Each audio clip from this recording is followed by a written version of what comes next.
Why don't you go see your boyfriend? Yeah, he got a nice room. You won't have it long. He'll have to call for 7 a.m.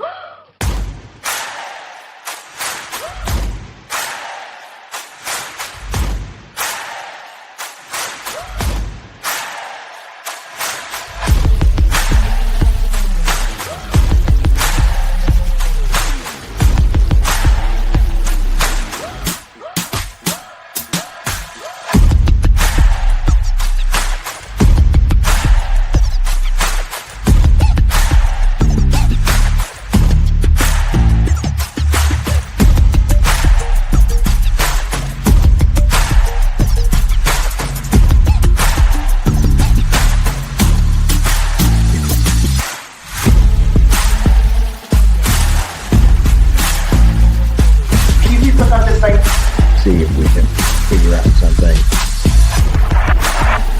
Listen properly.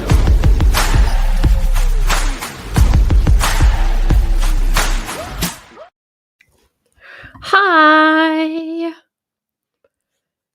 I love how the comments are like, oh my gosh, could it be? You love us again? I always loved you. It's a lot. It's a lot to have a full-time job and do lives. How is the audio? We are sitting on my bed because Vaughn is in a call and I didn't want to have either of us like the sounds leaking, like his call leaking into this and my live leaking into his call. So I'm sitting on the bed. My office is currently in like an annoying limbo stage because I brought Vaughn's grand's old dresser in there and it's huge and it's a little bit low for a desk. So I haven't really set it up. Audio's good. Yay! It's okay. True crime. Oh, there we go. It's okay. I haven't been live in. Well, I did a live for Coburger, but before that, I don't think I've been live for like 4 or 5 months. I've been trying to just like get videos edited because I had the little blip where my channel got in trouble. So I wanted to just get that bank rolling and then slowly come back to lives. And then I figured out so I got a second laptop so that I could still continue to do what I need to do on the one and go live on the other. Then judges started taking down their streams really fast. So now I'm using both. And then this laptop is Vaughn's spare, like his personal one. So it's like 3, and then I've got 2 vintage by now MacBook Airs that they move so slowly. They are for like the courts that don't necessarily take things down, but if they do, I'm going to be stuck if I'm following one particular story. Anyway, that's a very long way of saying why I've been gone. And I just want to double check if. Oh, let's do this. Share this tab instead. We're going to watch a little Braille first, and then I chose a very random old Fleischer I had saved. So I don't know if we've watched it already. I just found it and put it onto YouTube Studio to warm us up. Okay.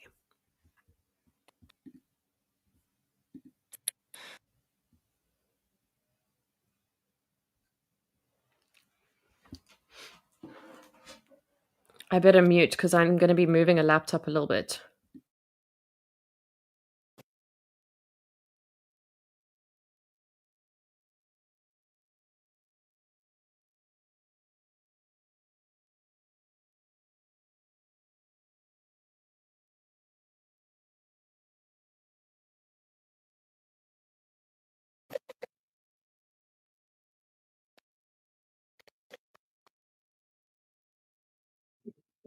Hello. Good afternoon. Give me just a second.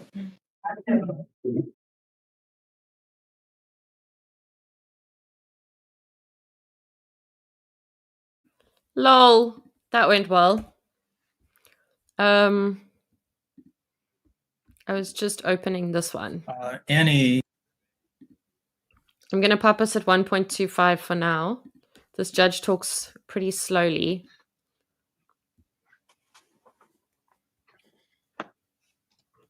There you go.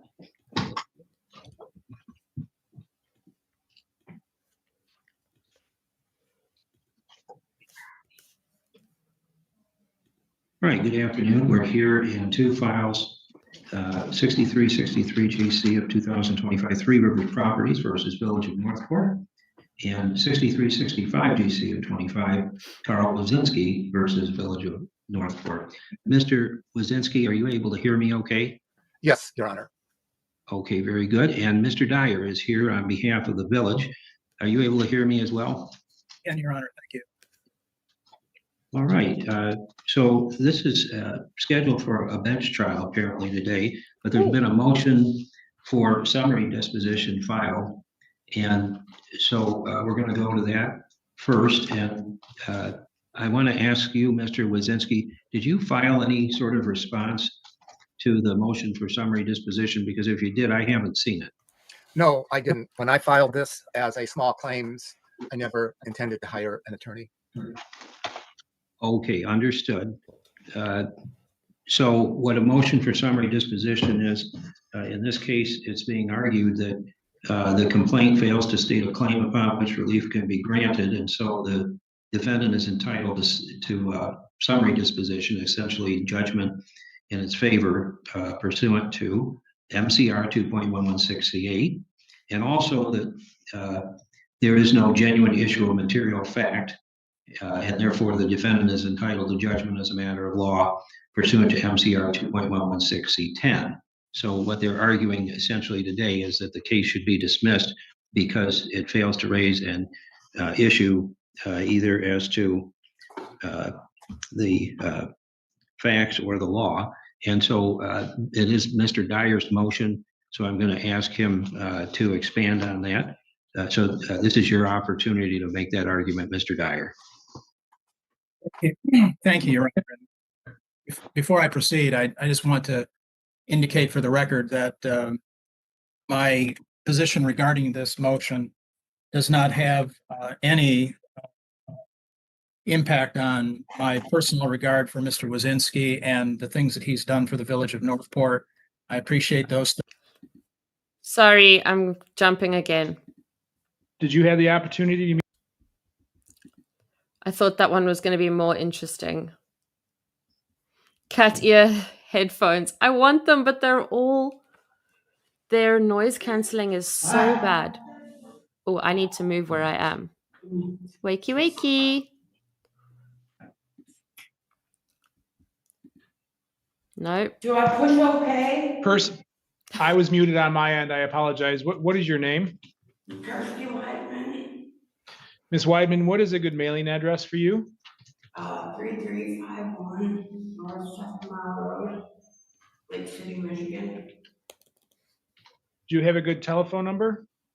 231 434 2392. How about an email address? No. Did you have the opportunity to meet with somebody from the public defender's office? No.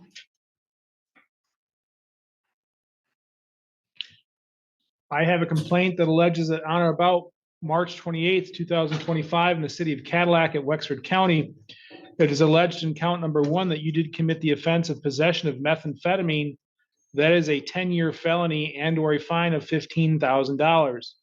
The prosecution has also elected to charge you as a second or subsequent offender, which means that you have one prior drug conviction in your past. That makes that 10-year felony a 20-year felony, and the $15,000 a $30,000. In the alternative, they are electing to charge you as a habitual fourth offender, which means that you have at least 3 prior completed or attempted felonies in your past. That would make the 10-year a life offense. Now, they can only go forward on one of those enhancements, not both. Do you understand those charges and the potential penalties? Yeah, it was a set of skills. I didn't even have drugs on me. Okay, I don't want you to talk about the case. You do have the right to remain silent. I want you to invoke that right. So, but you at least understand the charges and the potential penalties. Yeah. All right. On felony complaints, you have certain rights. You have the right to remain silent. Anything you say or write can and will be used against you. You also have the right to have an attorney present during any questioning that you consent to, and you have the right to stop answering questions at any time.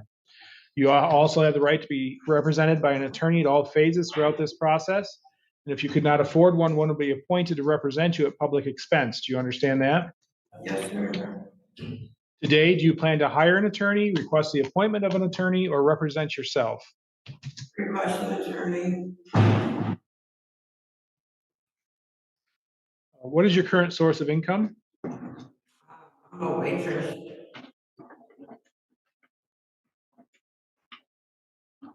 The court will make a referral to the public defender's office for the appointment of an attorney. Will enter a not guilty plea on your behalf and will set the matter for a preliminary examination. That's a hearing that's held here in the district court within 21 days. At that hearing, the prosecution will be required to prove two things. One, probable cause that the crime had occurred, and two, probable cause that you were the person who committed the offense. If the prosecution is not able to do that, the case would be dismissed. If they are able to do that, you'd be bound over in order to stand trial in circuit court. Prior to the preliminary examination, there'll be a probable cause conference. That's where your attorney and an attorney from the prosecutor's office will get together and see if there's a way to resolve the case. You also have the right to have a bond set. Your bond is based upon the probability of you appearing at future court appointments, the seriousness of the offense charged, and the threat that you pose to the public. Counsel, historically, I show in 2018 an OUID and a drug house. In 21, a possession of narcotic less than 25 grams. In 22, a possession of meth and operating without security. In 23, a child abuse 4. Not shown on her CCH, but our local history. In 99, there's a retail fraud 3rd. 2000, an MIP and receiving concealing over 200. In 2000, a retail fraud 3rd. 01, a retail fraud 2nd. 01, an unlawful plate, and driving while license expired. Any comment regarding bond from the defender's office? Yes, Your Honor, we are representing Ms. Weidman on a separate charge out of Misaki, so we're asking, given that case is still ongoing too, for a low cash bond or something where she can accrue time for while she awaits the resolution of these cases. What is her bond in Misaki? I don't have it in front of me, but I can find it out. 25,000 cash surety. All right, and that's a drug case too. Yes. Okay, all right. Prosecutor's office? Thank you, Your Honor. These charges stemmed from a traffic stop for no insurance and a defective taillight. The defendant was the passenger in the vehicle. She did consent to a search of her purse in which a scale was found that was covered in a crystal-like substance, as well as some of that being in her purse. The defendant claimed the powder was from her makeup. We object, Your Honor, just for purposes of this. We don't understand how any of the allegations relate to the elements that this court has to consider under Court Rule 6.106. Seriousness of the offense comes into play, so the court will consider it. Thank you, Your Honor. The powder was tested using the TrueNarc, and it did test positive as methamphetamine. Given the defendant's prior history, including multiple drug charges as recently as she's sitting in Misaki on what sounds like another drug charge, I do think random drug testing would be appropriate, as well as a $50,000 cash bond. So we're essentially dealing with residue, is that? It says there was powder on the scale, as well as there was powder found in the bottom of the purse. From white eyeshadow, I want it retested. Straight up. All right, the court will, as a condition of bond, order the following, that Ms. Wademan, that you appear as ordered, keep your contact information current, not leave the state without permission, and to commit no new crimes. Additionally, you are not to consume any illegal controlled substances and recreational marijuana, along with random testing. Bond will be set at $10,000 cash surety. Thank you, Ms. Aki.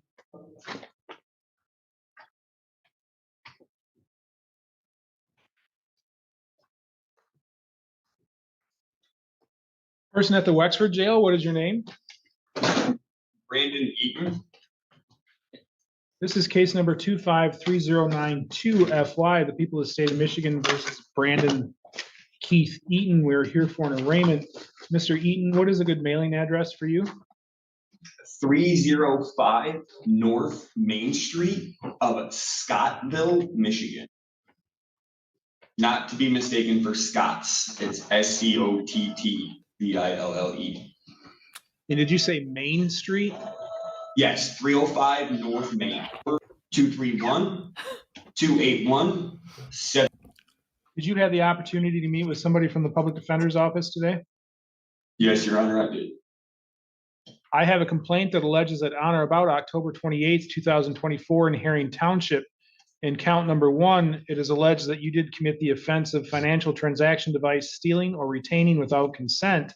That is a 4-year felony and or a fine of $5,000.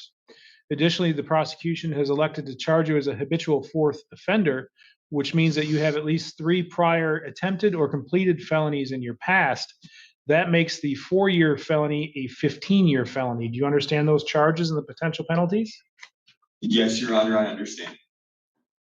On felony complaints, you have certain rights. You have the right to remain silent. Anything you say or write can and will be used against you. You also have the right to have an attorney present during any questioning that you consent to, and you have the right to stop answering questions at any time. You also have the right to be represented by an attorney at all phases throughout this process. And if you could not afford one, one would be appointed to represent you at public expense, but you may be required to repay a portion of that expense. Do you understand that? Yes, Your Honor, I do. Today, do you plan to hire an attorney, represent yourself, or request the appointment of one? I'm going to request the appointment of a public defender. And what is your current source of income?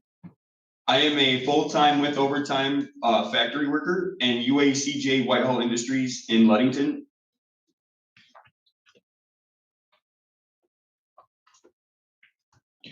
All right, court will make a referral to the public defender's office for the appointment of an attorney. We'll enter a not guilty plea on your behalf, and we'll set the matter for a pretrial preliminary examination. That's a hearing that's held here in the district court within 21 days. At that hearing, the prosecution will be required to prove 2 things. 1, probable cause that the crime had occurred, and 2, probable cause that you were the person who had committed the offense. If the prosecution is able to do that, the case would be dismissed. If the prosecution is not able to do that, the case would be dismissed. If they are able to do that, you'd be bound over to stand trial in circuit court. Do you understand that? Yes, Your Honor, I understand. Prior to the preliminary examination, there'll be a probable cause conference, which will be an opportunity for your attorney and a representative from the prosecutor's office to see if there's a way to resolve the case short of going to trial. You also have the right to have a bond set. Your bond is based upon the probability of you appearing at future court appointments, the seriousness of the offense charged, and the threat that you pose to the public. Historically, counsel, I show in 2012 a retail fraud third, in 14 a larceny less than 200, in 18 a possession of analog, possession of marijuana, use of marijuana, possession of meth, in 20 a joyride, in 19 2 UDAAs, in 21 a possession of methamphetamine, 21 a possession of methamphetamine, 23 Is joyride a legal term? Like literally charged legally with joyriding? Because like that makes Roxette's song so much more badass. interfere with electronic communications and assault and battery. And then in 14, a disorderly person or obscene conduct. I do show on the praxis, which I believe to be accurate, that he scores a 4, which puts him in the medium risk range. Defender's office, any comment regarding bond? Yes, Your Honor, we would like to stress most of all that this individual, Mr. Eaton, has had no prior, no failures to appear. He has indicated to both to me And I hope to this court that he is going to show up when he needs to show up, and has even indicated that he'd be willing to do something if this court's concerned about flight risk, something like a GPS tether or something like that, because he's employed in the area and is willing to cooperate with this court as needed. So we would ask, we understand there's a criminal history, but I'd also stress to this court that he has been taking some pretty big steps recently with his employment and with this family support that he has. He's supporting people in his home right now. For those reasons, we would ask for something like a PR or low cash bond and some kind of condition, if this court is concerned about flight risk, to use a condition like a GPS tether on Mr. Eaton, who has expressed he's willing to do so. Thank you. Prosecutor's office? Thank you, Your Honor. This stems from a complaint from Alexandria Eaton, the defendant's legal wife, although they have been separated for some time now. That defendant had used her bridge card to order groceries from the Walmart in the amount of $187 for his current girlfriend, which was not a use of the bridge card that she had authorized for him.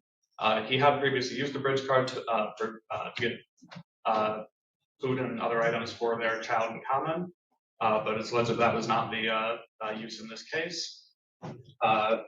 Furthermore, the alleged victim stated that she believes the defendant has been using methamphetamine again and that they've been reporting this. Given that, we would like to request no contact with the victim, Alexandria Eaton, as well as random drug testing and a cash bond of $2,500. Mr. Eaton, I've seen you raise your hand. Is there something you'd like to say that does not go towards the allegations of the case? There's a couple of things, actually. One, I understand the allegations of drugs, but I know that that's not true. I could pass a drug test today. And Mr. Eaton, I'm not going to order drug testing, so I don't want you to get into that. Okay. Well, okay. There's another odd subject. This individual, my ex-wife, current wife, whatever you want to refer to her as, sir, I'm just trying to make sure that all of this is done properly. Her name is not Alexandria. It is Alexandra. There is no I at the end, and I didn't want that to cause any issues, but both times he referred to her as Alexandria Eaton, and her name is Alexandra. The complaint states Alexandra. Okay. I wasn't sure if it did or not. Also, the allegations, I find them to be confusing because, like, I don't understand. I haven't been dating in over years. The last person I was with was my wife. All I can say is that based on the information that the prosecutor has received, they have elected to charge you with the stealing or retaining a financial transaction device without consent. And that is in regards to some sort of financial transaction device that Alexandra Eaton was the device holder. That's the only information that we have available right now. I know the prosecutor put some allegations out there. Those are just things for me to consider for bond conditions. I'm not making a finding today on anything.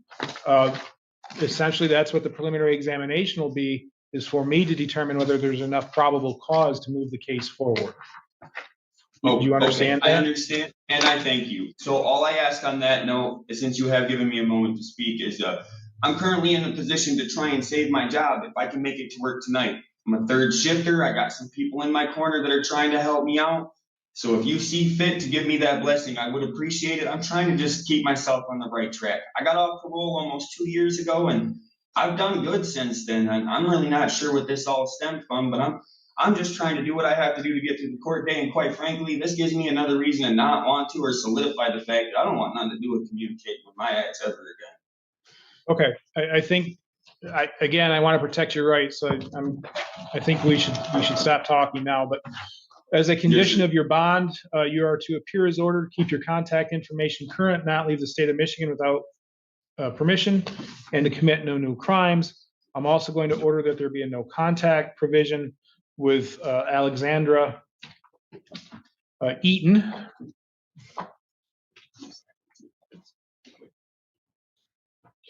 No contact means no contact. Not by you, not by anybody on your behalf. Mr. Eaton, are you paying attention? Yes, sir, I am. I understand. I was just asking the guard a question. I apologize. No contact means no contact of any kind. Not by you, not by anybody on your behalf, not by text, email, Facebook, anything like that. I will release you on a personal recognizance bond. Before you leave the jail today, you will be receiving a copy of your next court date. Make sure you make note of that, all right? Yes, sir. One question for you. Is there any way that I could have something put in order to kind of protect, like, she's gonna have the same no contact instructions as well, correct? Because like I have no intention of contacting her. I want her to reach out to me. Yeah. Mr. Eaton, I have no jurisdiction over her. I only have jurisdiction over you. There are certain things that you can do to protect yourself. I can't give you legal advice, but your Okay, appointed counsel will be able to assist you with Yeah, that. I'll just contact the public defender and see what kind of advice they can give me. Okay, thank you. Next arraignment.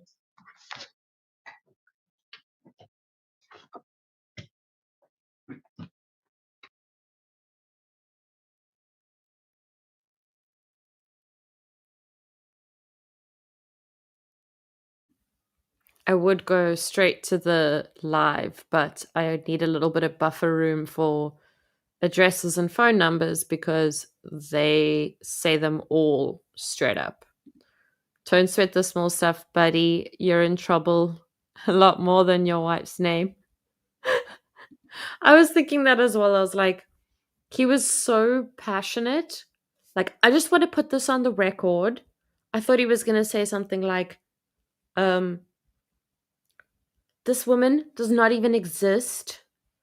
Or like, she bought stuff on my card and took this card out in my name or something like that. Not like, her name is Alexandra, not Drea.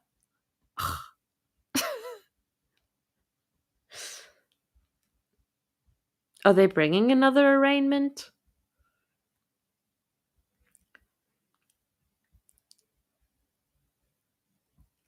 I need to go get dinner once we switch to Fleischer, and then I'll come back. Is my attorney coming? They're representing you for. Oh, they're right there. Okay, fair enough. Person at the jail, what is your name? Sir, Your Honor, my name is Mitchell Douglas Kirchner, 830-84.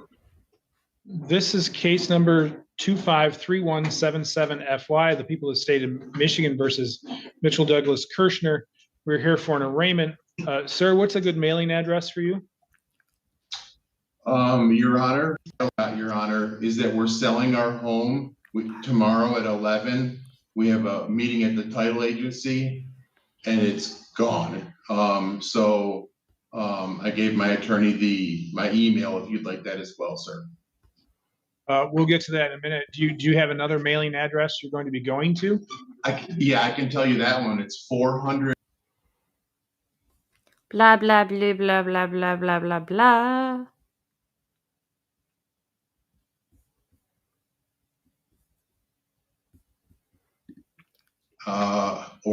ONV.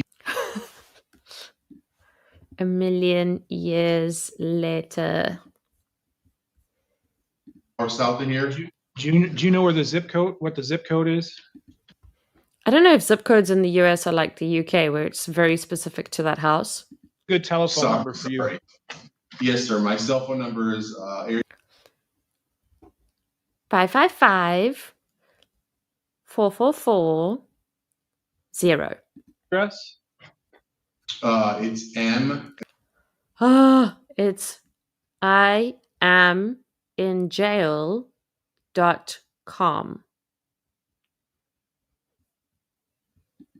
.com. See, told you. Did you have the opportunity to meet with somebody from the public defender's office today? Yes, sir. I have a complaint that alleges that on or about July 7th, 2025, in Cherry Grove Township of Wexford County, Michigan, in count number 1, it is alleged that you did commit the offense of assault with a dangerous weapon or felonious assault with a .22 revolver upon Angela Kirchner. That is a 4-year felony and/or a fine of $2,000 with DNA to be taken upon arrest, and consecutive sentencing may be imposed if it happened in a place of confinement. In count number 2, it is alleged that you did commit the offense of assault with a dangerous weapon or felonious assault with a .22 revolver on a Madeline Kirchner. Again, that is a 4-year felony and/or a fine of $2,000 with DNA to be taken upon arrest, and consecutive sentencing may be imposed if it happened in a place of confinement. In count number 3, it is alleged that you did commit the offense of assault with a dangerous weapon, felonious assault, with a .22 revolver upon a person with the initials of DMK. Again, that is a 4-year felony and/or a fine of $2,000 with DNA to be taken upon arrest and consecutive sentencing if it happened in a place of confinement. Do you understand those charges and the potential penalties? I'm not asking if you agree with them, just if you understand that that's what you've been charged with and those penalties. Yes. On felony complaints, you have certain rights. You have the right to remain silent. Anything you say or write can and will be used against you. You also have the right to be represented by an attorney during any questioning that you consent to, and you have the right to stop answering questions at any time. You also have the right to be represented by an attorney at all phases throughout this process. And if you could not afford an attorney, one would be appointed to represent you at public expense, but you may be required to repay a portion of that expense. Do you understand that? Yes, sir. Yes. Yes, Your Honor. Yes, Your Honor. Today, do you plan to hire an attorney, represent yourself, or request the appointment of an attorney? I would like to use the gentleman that I spoke with earlier. Well, you don't necessarily get to choose who your appointed attorney is. That decision will be made by the public defender's office. Okay, so for right now, I would like to use a public, what did you call it, sir? A public attorney? Defender? Yeah. A public defender. And if I have a chance to come back, I would like to use my own, Your Honor. Like as in pay an attorney. Okay, what is your current source of income? Well, with the sale of our, well, as of right this second, I am unemployed because of my physical injuries in the Army. With the sale of my house tomorrow and Friday purchasing our new home, I will have plenty of money to pay for an attorney, Your Honor. All right, the court will make a referral to the public defender's office for the appointment of an attorney. If you decide that you want to hire your own attorney, you can do that at any time. We will enter a not guilty plea on your behalf, and we'll set the matter for preliminary examination. That is a hearing that's held here in the district court within 21 days. At that hearing, the prosecution will be required to prove 2 things. 1, probable cause that these crimes had occurred, and 2, probable cause that you were the person who had committed the offenses. If the prosecution is not able to do that, the case would be dismissed. If they are able to do that, you'd be bound over in order to stand trial in circuit court. Prior to the preliminary examination, there'll be a probable cause conference. That is where your attorney and an attorney from the prosecutor's office will get together and see if there's a way to resolve the case short of going to trial. Do you understand that? I think I caught most of that, Your Honor. That was kind of a lot. There's a lot to try to absorb. My mind is kind of racing with the fact that none of this actually happened. So I'm kind of panicking, but yes. Well, Mr. Kirshner, I don't want you to say anything about the case, so I'll go through it with you slower. I'll go through it with you slower, all right?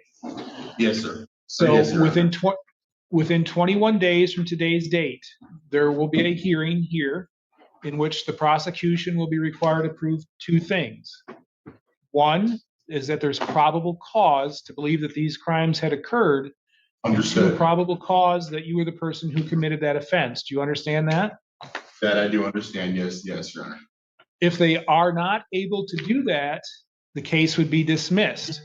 If they are able to do that, you would be bound over to stand trial in circuit court. Do you understand that? I do understand that, Your Honor.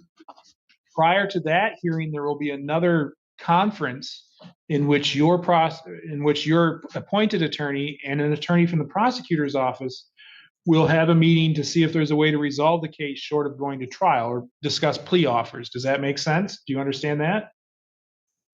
Yes, Your Honor. Okay. You also have the right to have a bond set. Your bond is based upon the probability of you appearing at future court appointments, the seriousness of the offense charged, and the threat that you pose to the public.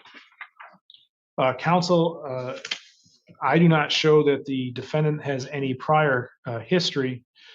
Based on the praxis, he scores a 2, which would be a low risk level. Any comment regarding bond from the defender's office? Yes, Your Honor, and we understand the seriousness of these charges, but we point out to the court that Mr. Kirshner he's a disabled veteran and he has some health issues that make him a very low flight risk, even considering the fact that he is selling his home. There are reasons that he's not a flight risk, and additionally, if this court is concerned about the safety of these allegations, the safety of the people involved in these allegations, we would ask that the court issue something like a no contact order, and we believe that would be sufficient for the time being to protect them and the community. Thank you. Prosecutor's office. Thank you, Your Honor. The allegations in this case are exceptionally concerning to the people. It's alleged here that the defendant on the 7th of July became upset that his daughter had a firearm in her room that she had been gifted about 3 years prior. That he went to the room, took the gun, and went to his bedroom. His wife followed him into the bedroom, and the two argued for a moment before the defendant took the firearm, aimed it at his wife's head, and pulled the trigger. When she told him that it wasn't funny, he then pantomimed shooting himself. He then went downstairs towards the living room where his daughter and his minor son were, and repeated the same actions to them, pointing the gun at their heads and firing at them. The son and the daughter said that it was the most scared they've ever been in their life. And the wife has a fear of guns due to an incident in 2006 where the defendant had accidentally shot her. Furthermore, it's been brought to the prosecution's attention that there may be some prescription drug abuse from the defendant's injuries of oxycodone and fentanyl. Such behavior does often lend to illegal drug use. So based on all of those facts and the seriousness of the allegations here, the people would ask for no contact with the victims, an order prohibiting the defendant from possessing any firearms, random drug testing, and a cash bond of $100,000. My reading of the probable cause affidavit is that the gun was only fired once. The trigger was pulled multiple times, but it was only fired once. Never fired, just trigger pulled while aimed at them. Mr. Kirshner, this is where you need to invoke that right to remain silent. I don't want you to say anything. Remember, anything you say can and will be used against you. All right. I know it's hard to sit there and listen to it, but it's going to be in your best interest to just sit there and listen to it. Okay. I trust you. I just this is really hard to hear, Your Honor. It just because of what you said. I get that. He was spot on, and the public defender just literally just went on a rant about things that didn't happen. Mr. Kirshner, I'm going to ask the jail to mute you if you can't keep your comments about the case to yourself. All right. Mr. Sharkey, am I correct from my reading of the probable cause affidavit that the gun was actually fired one time? From my reading of it, Your Honor, I was under the impression that the trigger had been pulled several times, but I did not see anywhere where the gun was actually fired. Let me double check.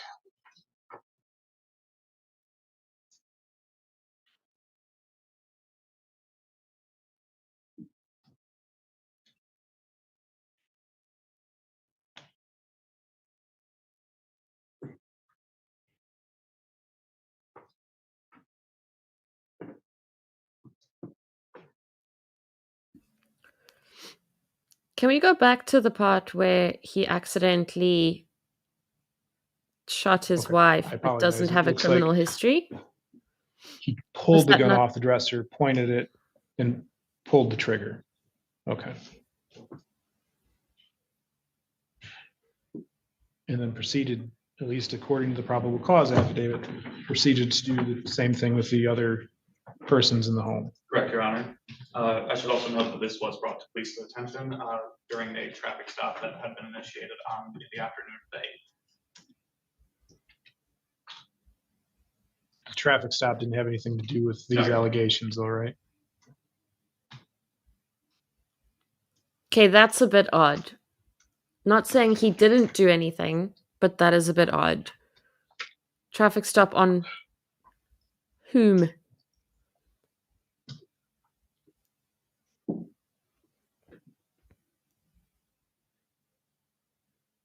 Who can lip read? What's he saying?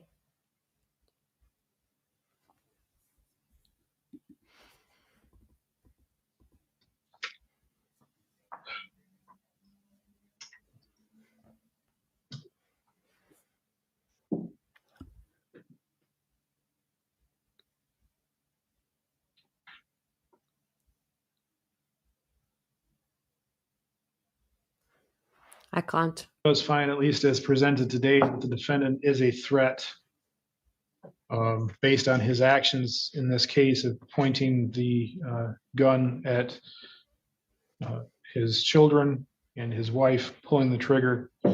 Also, at least according to probable cause affidavit, putting that to his own head and in his mouth.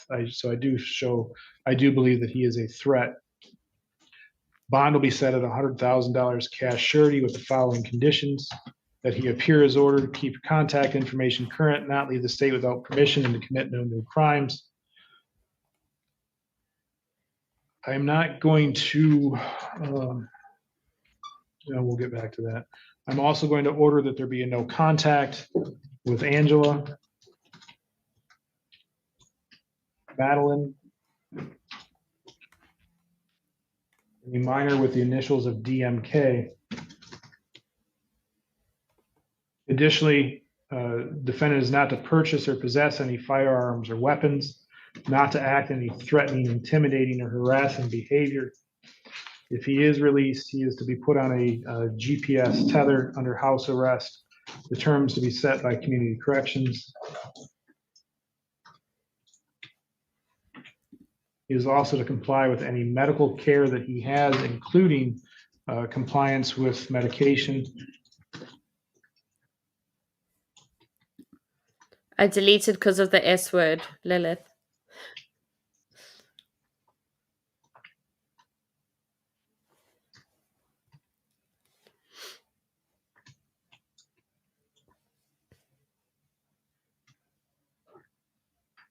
Mr. Kirschner, I have a question for you. Are you working with the VA at all? No, I have, the VA is very, as far as what I've seen, not a huge help. Okay. So, right. but, and I have a regular doctor, who sees me and helps me with my pain management, whatnot, and my heart medicine and all that stuff. All right. Well, then I'm going to order that you continue with that doctor's care. All right. Yes, Your Honor. Okay. All right. Thank you, Jail.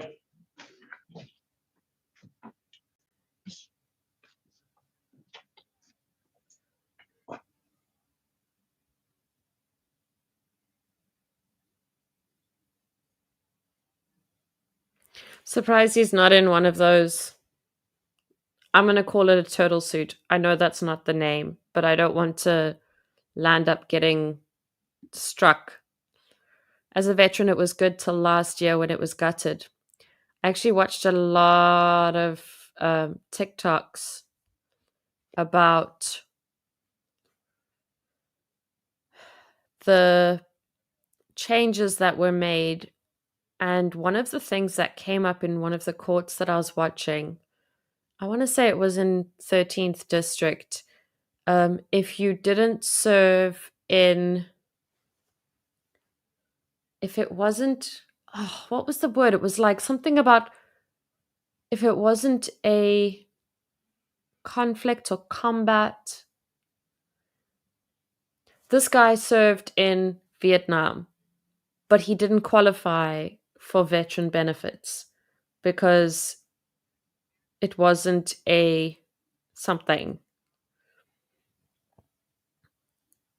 I wish I could remember how they worded it. And they've obviously, 13th District takes things down. There you go. As I said that. 13th District takes down their streams immediately. Okay. No, that's boring. I want to go back.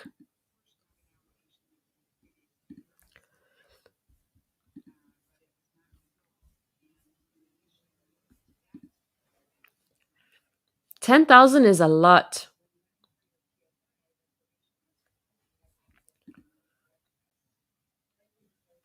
But hear me out, okay? Because here's the thing. Without going into a ton of detail. All right. Court calls the case of the people of the state of Michigan versus. Us South Africans are not really going to praise our historical armed forces. If you're not sure why, just Google South Africa pre-1994. So we don't have like the same like decorated veterans situation, and our army is trained in peacekeeping, predominantly peacekeeping. So they'll go to DRC and places like that and be the peacekeepers and the mediators. Don't you think that it would be better if you were deployed that you counted? Because even if it's not a war, your family still goes through what they go through. Mentally, you still go through what you go through. Potentially, physically, you go through what you go through. It feels kind of like a little unfair to me, but it might just be because I'm not in the US and like there's a lot that I am unaware of. I just think it's weird to be like, no, the war you fought wasn't really a war. It wasn't actually, it wasn't that serious. When you have people who are like permanently disabled. This is Ian Michael Elder.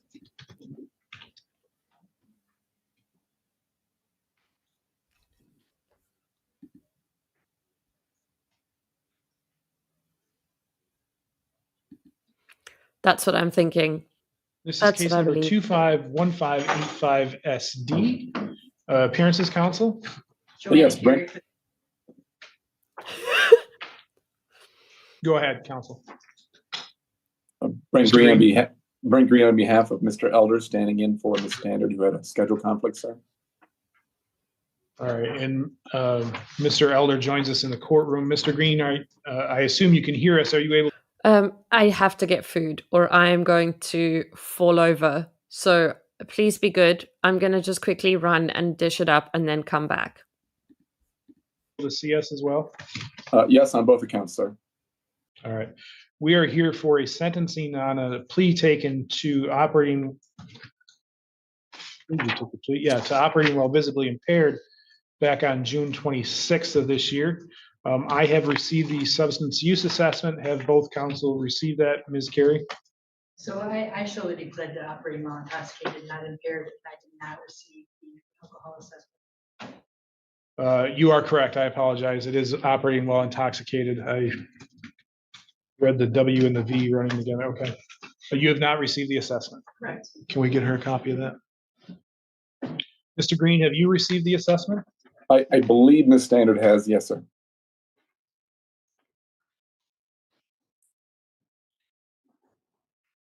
Are you able to allocute without it?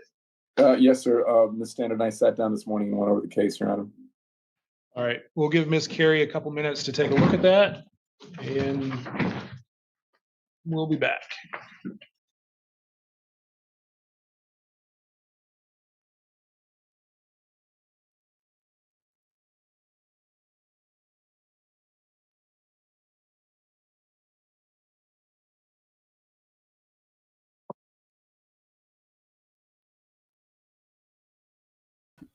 Of course. Of course. Mr. Client stressed very well. Defendant. Okay, Ms. Carey's indicated she's had the opportunity to review that. So, Mr. Green, is there any corrections that need to be made to the assessment? Not that I'm aware of, sir. All right, allocution then? Yes, Your Honor. Again, after speaking with Ms. Standard, who has been on this case since its inception, this appears to be a sort of a one-off situation regarding Mr. Elder. He is gainfully employed, and while obviously any matter involving drinking and driving is of concern to both this court and our state, this truly seems to be sort of a one-off situation. We believe, with that in mind, that a probation would be more appropriate than any kind of incarceration, sir. Thank you. Mr. Elder, I forgot to ask you, were you aware that your appointed attorney wasn't going to be Yes, Your Honor. And you're okay with proceeding without her? Okay. Ms. Carey?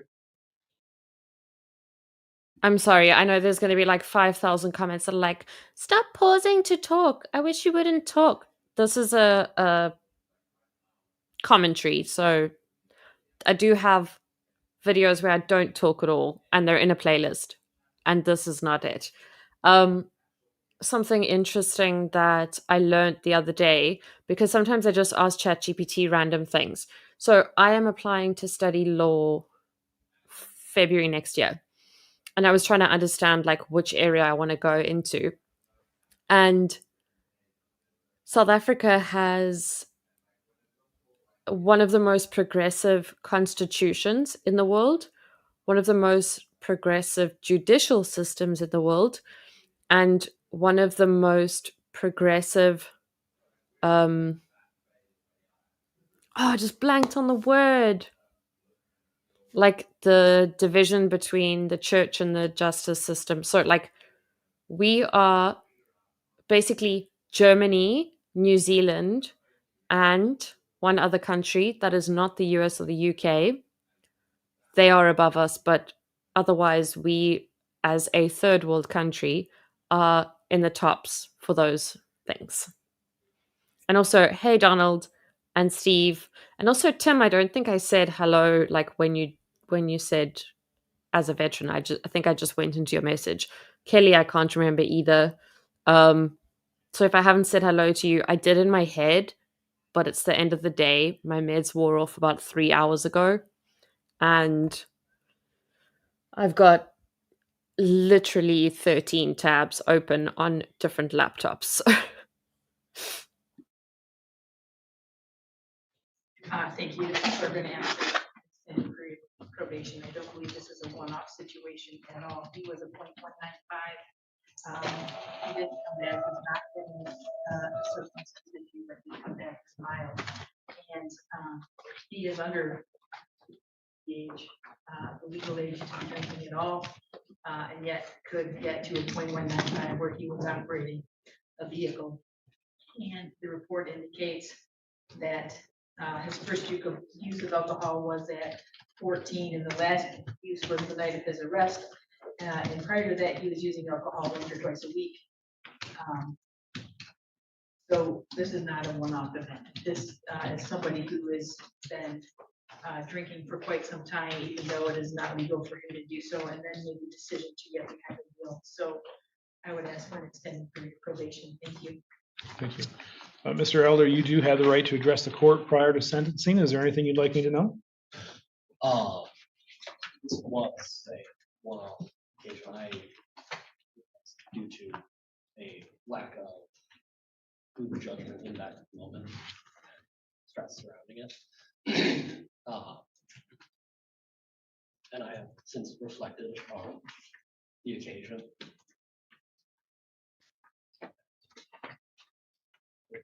Never have to deal with like this again. Okay. Anything else?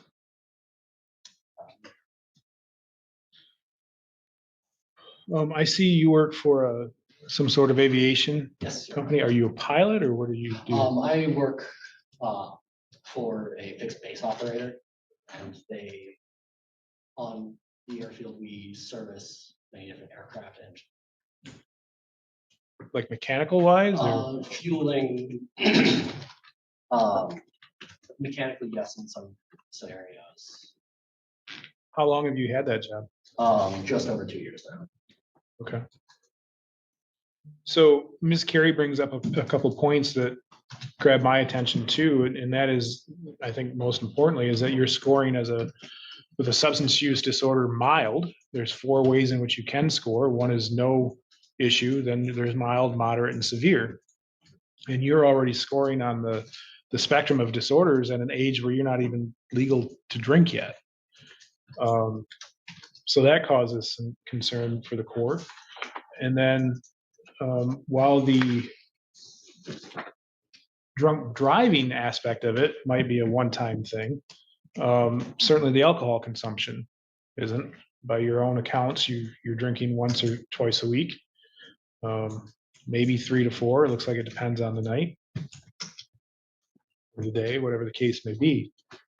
So, what are your thoughts on that?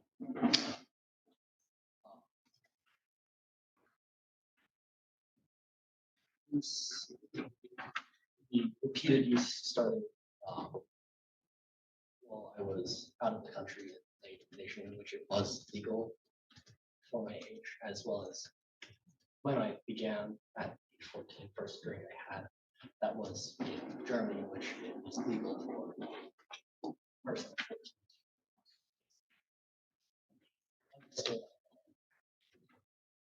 Okay. When did you come back to the States? From Africa, it was a little over.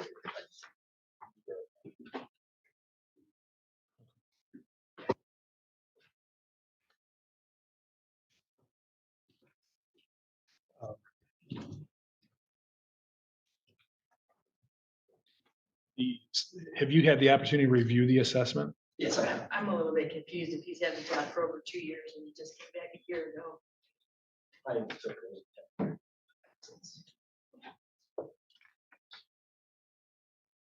Um,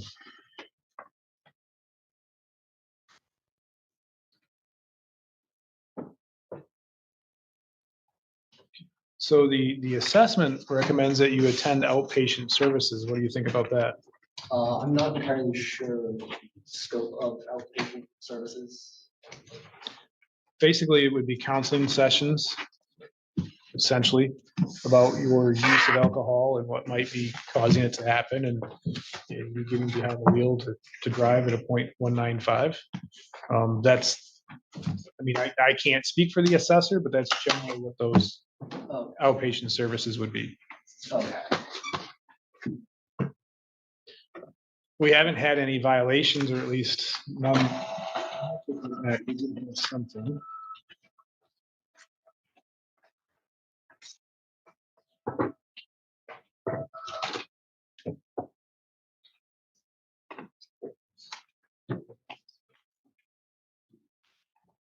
Yeah, so we had a positive test for alcohol, but that was dismissed as part of the plea agreement. So, like I said, it was dismissed, so I'm not going to consider that.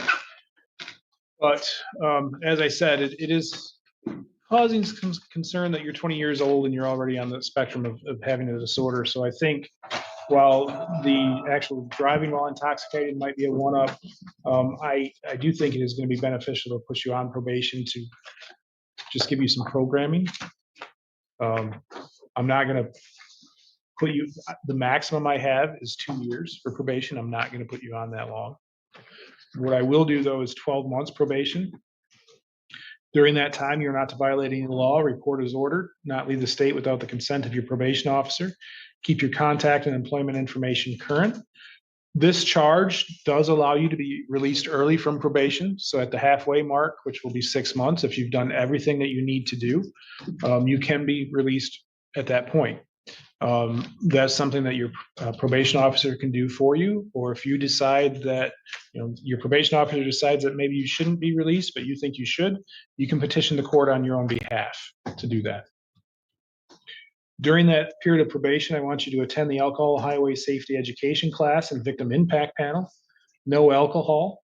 You'll be subject to testing pursuant to the requirements of your probation officer.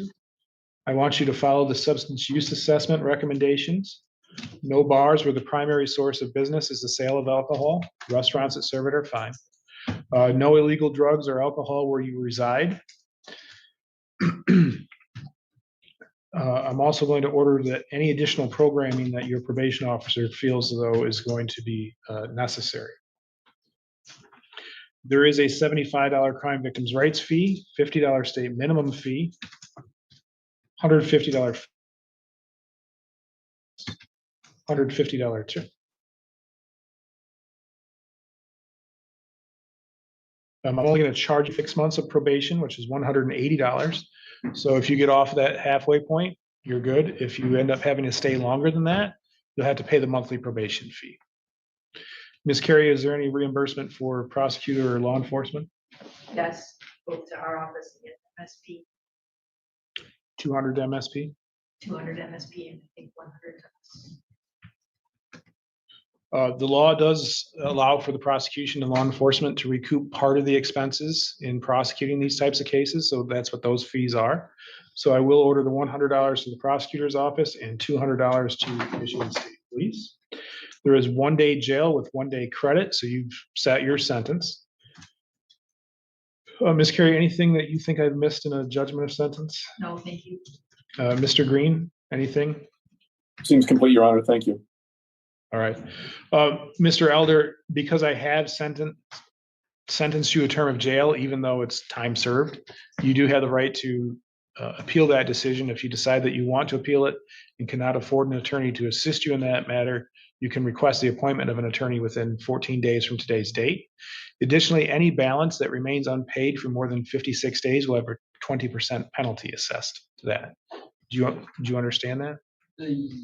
Somewhat. I'm not entirely 100% So time served. So time served means you've already sat your time in jail, but you've got the 12 months probation, possibly off at 6. The fines and costs, you have 56 days to pay those without a penalty. Technically, they're due today, but if you can't pay those, you've got 56 days to pay them. If you go more than 56 days, there's a 20% penalty that by operation of law.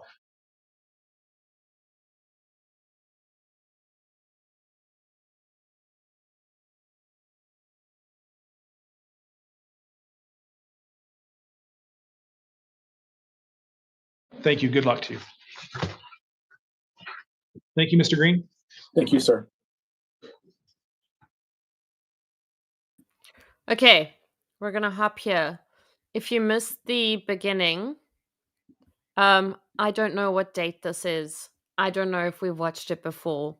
I went into my folder and I clicked a random one and put it on YouTube Studio on my, I guess, like dead burner account studio so that we could watch it here. So I don't know if we've seen it already. I don't know how much we'll get to watch, but I figured it's like a good way to just hang out, watch some Fleischer again. It's been a while. Dropped myself in a strange town in Belgium for a week. Oh, we wanted to include Belgium in our honeymoon, but it was really tricky because we had to loop. It's cheapest to fly in and out of Paris for us, so it was a bit of a difficult one. Yeah. We joke so much, like, oh, I ride my lion to school, and my pet elephant did this and did that. I lost the tab, and I see I missed a Judge Webster live. Oh well.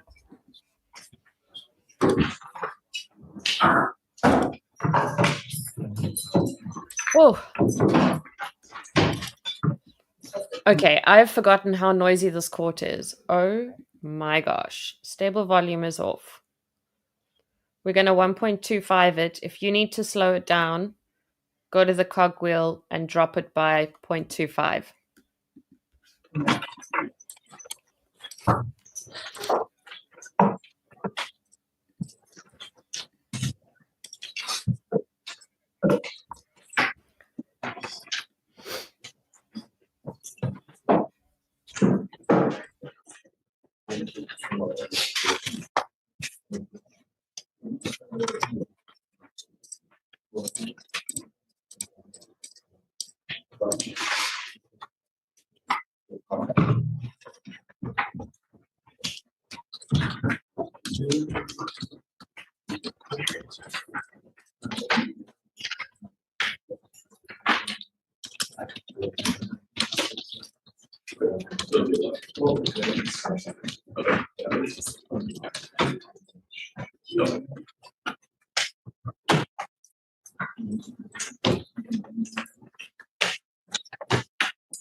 I know that I saved this somewhere in October 2024.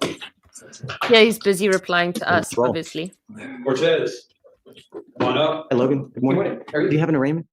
No, Judge, I don't. It's just a reset. I just wanted to approach when you have time. What's last name? McCollum. Michael. Just anything you need? Well, Judge, you want to go drive? Huh? Did they say my surname? Approach when you have time. What's last name? McCollum. Michael. Just anything you need? Well, Judge, you want to go drive? Huh? Okay. Ordered him driving for a period of time, and he's been doing that. He's doing great on violations. We were just going to see if we could amend that condition and run. Okay, let me, I guess it's going to be a deeper dive. I need more. Okay.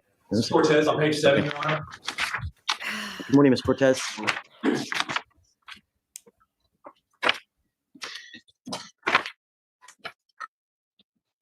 Samuel Cortez. Samuel Cortez? Samuel, yes, Mr. sir. Cortez, you're charged with interference with the duties of a public servant. You're facing up to 6 months in jail and or a $2,000 fine. We're going to do probable cause. You have the right to remain silent. Anything you say can or will be used against you. You have the right to have an attorney present during any questions and interviews for the state of Texas. If you cannot afford a lawyer, will be appointed to represent you, sir. Thank you, Your Honor. On August 5th, 2024, officers conducted a traffic stop in Harris County after observing a vehicle driving on the wrong way of the road. Welcome into the conclusion of the traffic stop. Officers could smell the odor of marijuana emitting from the inside of the vehicle. Officers told both occupants to step out of the vehicle.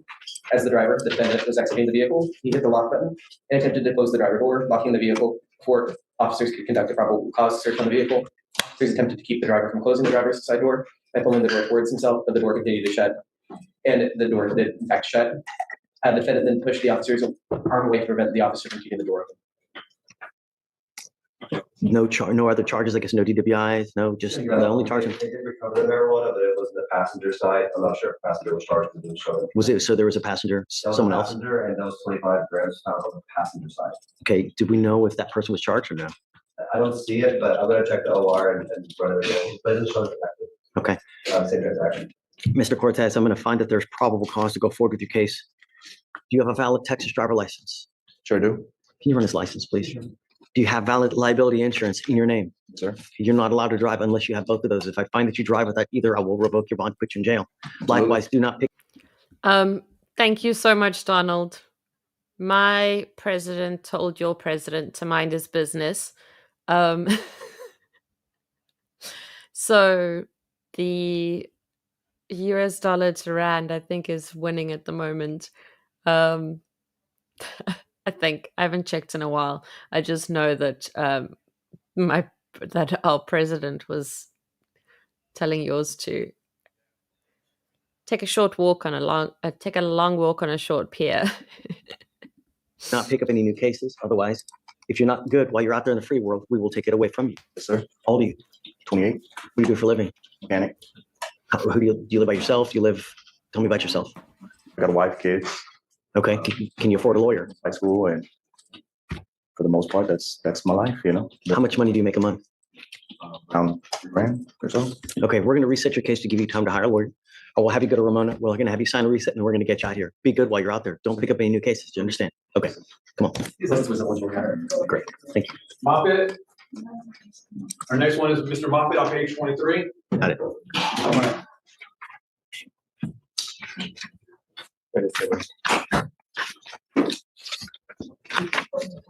Good morning, Mr. Moffett. Good morning. Sir, you're charged with assault of a family member. You're facing up to a year in jail and or a $4,000 fine. We're going to do probable cause. You have the right to remain silent. Anything you say can or will be used against you. You have the right to have an attorney present. If you cannot afford one, one will be appointed to you, sir.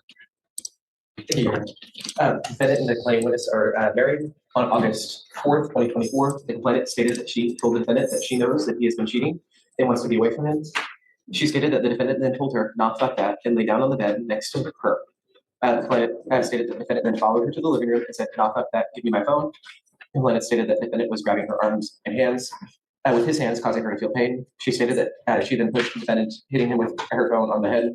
The complainant stated that she wants to press charges on the defendant and stated she also wants protective order. The defendant stated the defendant accused him of having semen stains on his shirt from another man.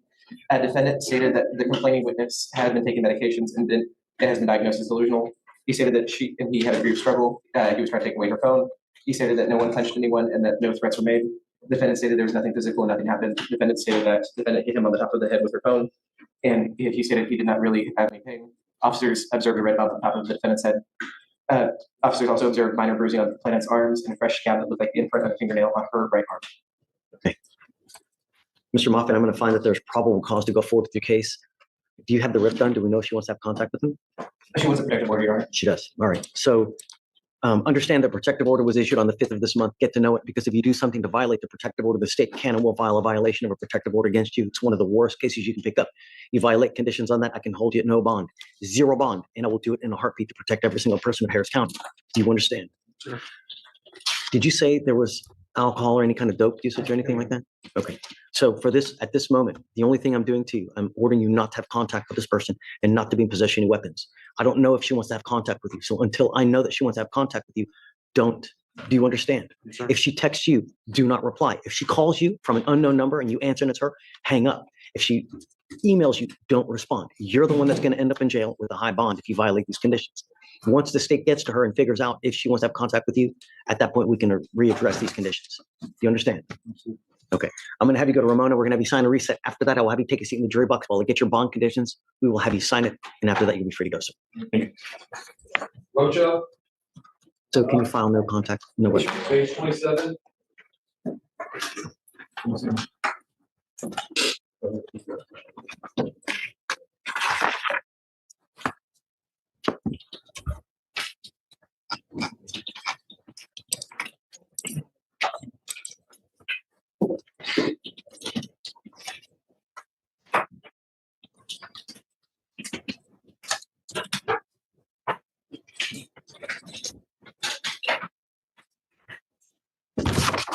So we have what appears to be a DWI that was disposed 8/1/24, another DWI from 6/28/24 with an assault of a peace officer, and it looks like she picked up another DWI. Okay. It was the original DWI. Okay. No PC, they don't read that, straight grand jury. Okay. It was one DWI that's attached to this whole peace officer. What about? So it was one DWI that was no PC, then I re-indicted it, but to re-indict it, I have to file it as a felony, and then it was reduced back down to a misdemeanor. That's why it shows 3. But it was really no It's a PC. true only a first. Correct. No PC, then reduced to misdemeanor, and the misdemeanor is not active. It was 3, but it's just 1. Can you run her history anywhere else? Does she have any other DWIs from any other counties, any other states, planets? Judge, no, she just had 1 dismissed driving while licensed and valid. That's it. That's it. Okay. Ms. Rocha, you are now charged with driving while intoxicated. It's been indicted by a grand jury. I'm ordering you as a condition of your bond not to consume alcohol, illegal drugs, or unprescribed controlled medication. You will be randomly tested. Do you understand? Yes, sir. If you are found to consume alcohol, any kind of dope, I will put you in jail. You will not get any more PR bonds. So it's on a summons, so we don't have to do anything with the bond. We can just reset our case. What do you do for a living, Ms. Rocha? Work for Dr. Pepper. You work for Dr. Pepper? Yes, sir.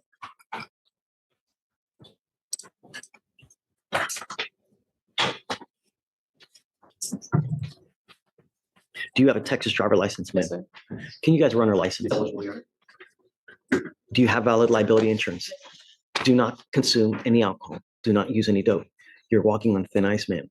I'm telling you now, you get pulled over. Just like I had this issue with thinking you have 3 DWIs. What do you think an officer is going to do when they pull you over? They're going to think that you're a complete mayhem on wheels. So I would be very careful when you get into a car and you get pulled over, you get the slightest smell of anything, you're going to get charged again. Do you understand? We're going to reset your case to give you time to hire a lawyer. So first, I'm going to have you go to Ramona and sign a reset. After that, you'll get with Rachel for your bond conditions. After that, you'll be free to go. Okay. Do you understand? Okay. So no drugs, no alcohol, random UAs. You can wait.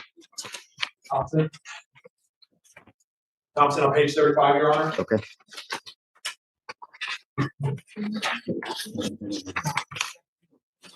You, Miss Ashanti Thomas. Miss Thomas, you're charged with assault of a family member. You're facing up to a year in jail and or a $4,000 fine. We're going to do probable cause. You have the right to remain silent. Anything you say can or will be used against you. You have the right to have an attorney present. If you cannot afford one will be appointed to you.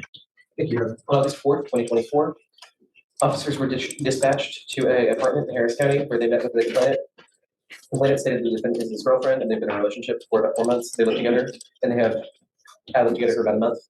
Complainant stated that he and the defendant were having a disagreement regarding a secret phone call with someone he didn't know. He confronted her regarding the phone call. He stated that they need to argue until about 10 p.m. He stated the defendant hit him with closed fists and struck him in the face at least 2 times, and stated that she kicked him He also stated that he felt pain and would like to press charges.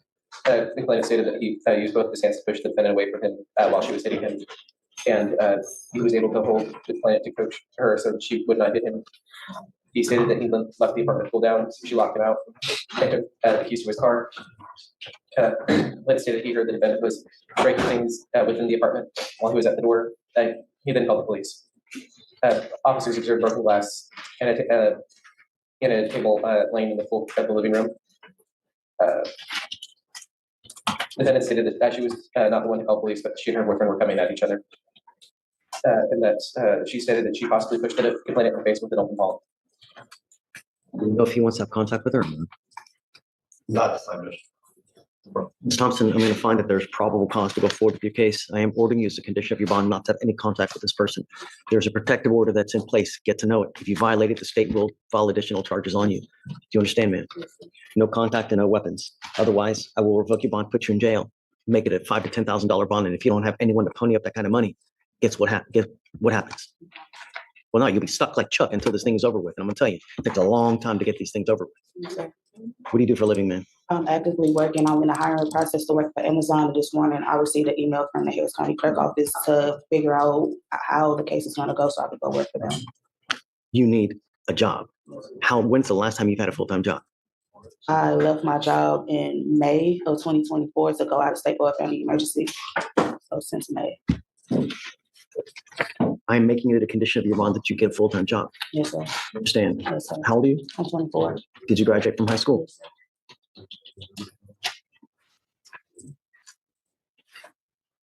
What we're going to do is I'm going to bring you back in 2 weeks and I want to see what you have done to get a job. If you've done nothing, life is not going to go well.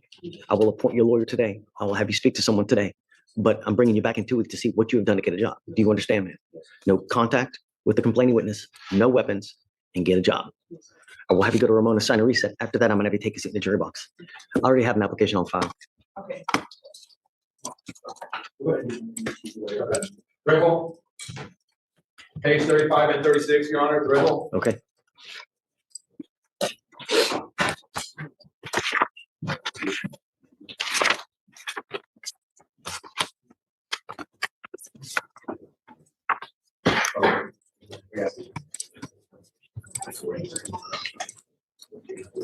Are you Rodrigo Trejo? Mr. Trejo, you're charged with racing on a highway. You're also charged with unlawful carrying of a weapon. You're facing up to a year in jail and or a $4,000 fine. You're facing a year in jail and a $4,000 fine on the gun case. You're facing up to 6 months in jail and or a $2,000 fine on the racing case. We're going to do probable cause. Don't say anything. Thank you, Your Honor. On August 5th, 2024, at approximately 1 in the morning, officers observed two vehicles attempting to outdistance each other by accelerating at a high rate of speed from a stopping point. They were pacing at 71 miles per hour in a 30 miles per hour zone. On contact, the driver of that one car was unable to produce a Texas driver's license during sorry, pop-up came on the computer. During pat-down frisk, the defendant advised that he had a firearm in the car. Officers located an AR-15 pistol in plain view on the back seat. AR-15 going 70 and a 30, and it's a second racing case. Don't say a thing. Officers also found a clear bag with 0.31 ounces of marijuana. His driver's license is valid. Mr. Trejo, I'm going to find that there's probable cause to go forward with your case. If I go send you for a drug test now, what it's going to show up? For what? I'm sending him right now, Rachel. You must come back. Otherwise, I'm going to set your bond so high, you're going to split into 3. Do you understand? As it stands now, I am taking away your privilege to drive permanently. You will be signing an affidavit with me that you promise that you're not going to drive.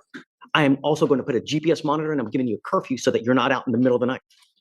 If I find that you drive and I don't give a rat's behind what your reason is, I will have a contempt hearing. You will be facing an additional 6 months in jail and a $500 fine every time you get into a car and drive. Do you understand?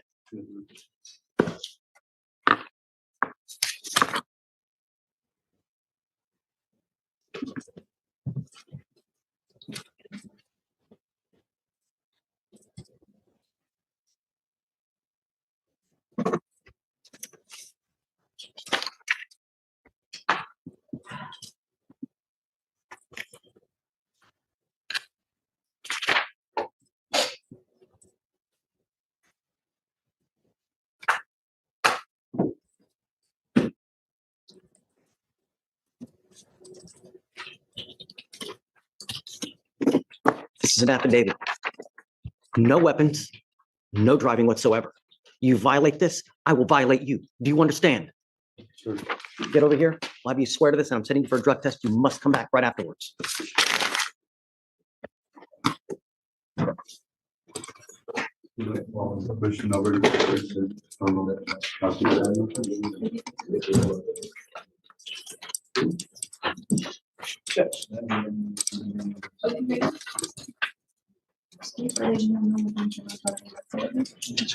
Shoot. When he comes back.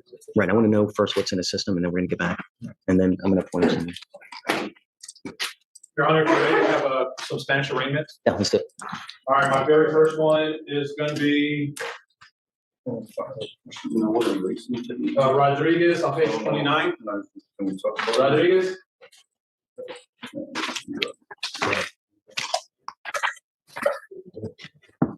You said Rigoberto? It's Cristo. Cristo, got it. Okay.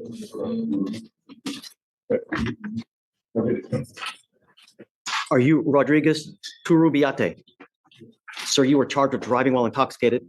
You are facing up to 6 months in jail and or a $2,000 fine. We're going to do probable cause. You have the right to remain silent. Anything you say can or will be used against you.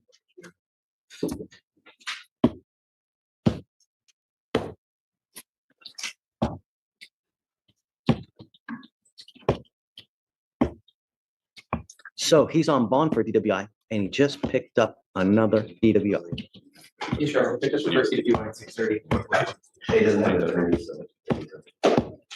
We are going to do probable cause. You have the right to remain silent. Anything you say can or will be used against you, sir. Thank you, Your Honor. On August 3rd, 2024, at approximately 3 in the morning, officers observed a Ford F-150 with February tax traveling 71 miles per hour in a 50 mile per hour zone. He was following another vehicle too closely. Officers conducted the traffic stop, and the defendant came to a stop in a moving lane of traffic.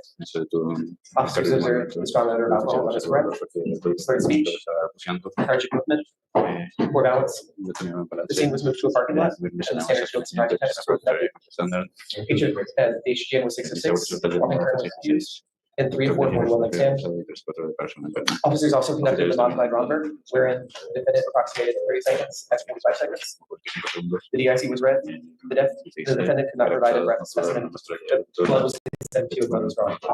His prior DWI pending right now is defense date 6/30/2024. Defendant doesn't have driver's license.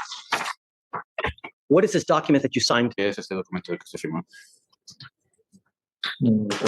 don't remember.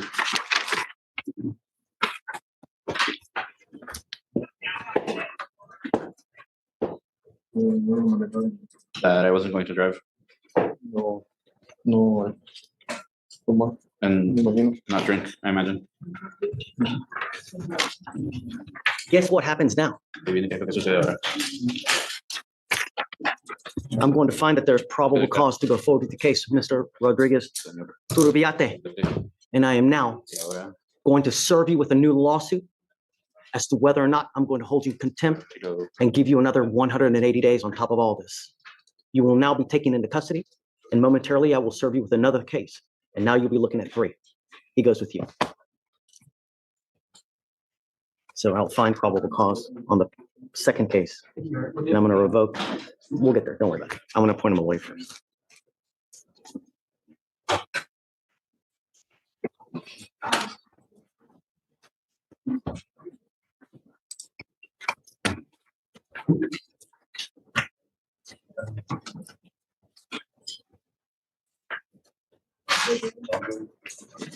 Melissa.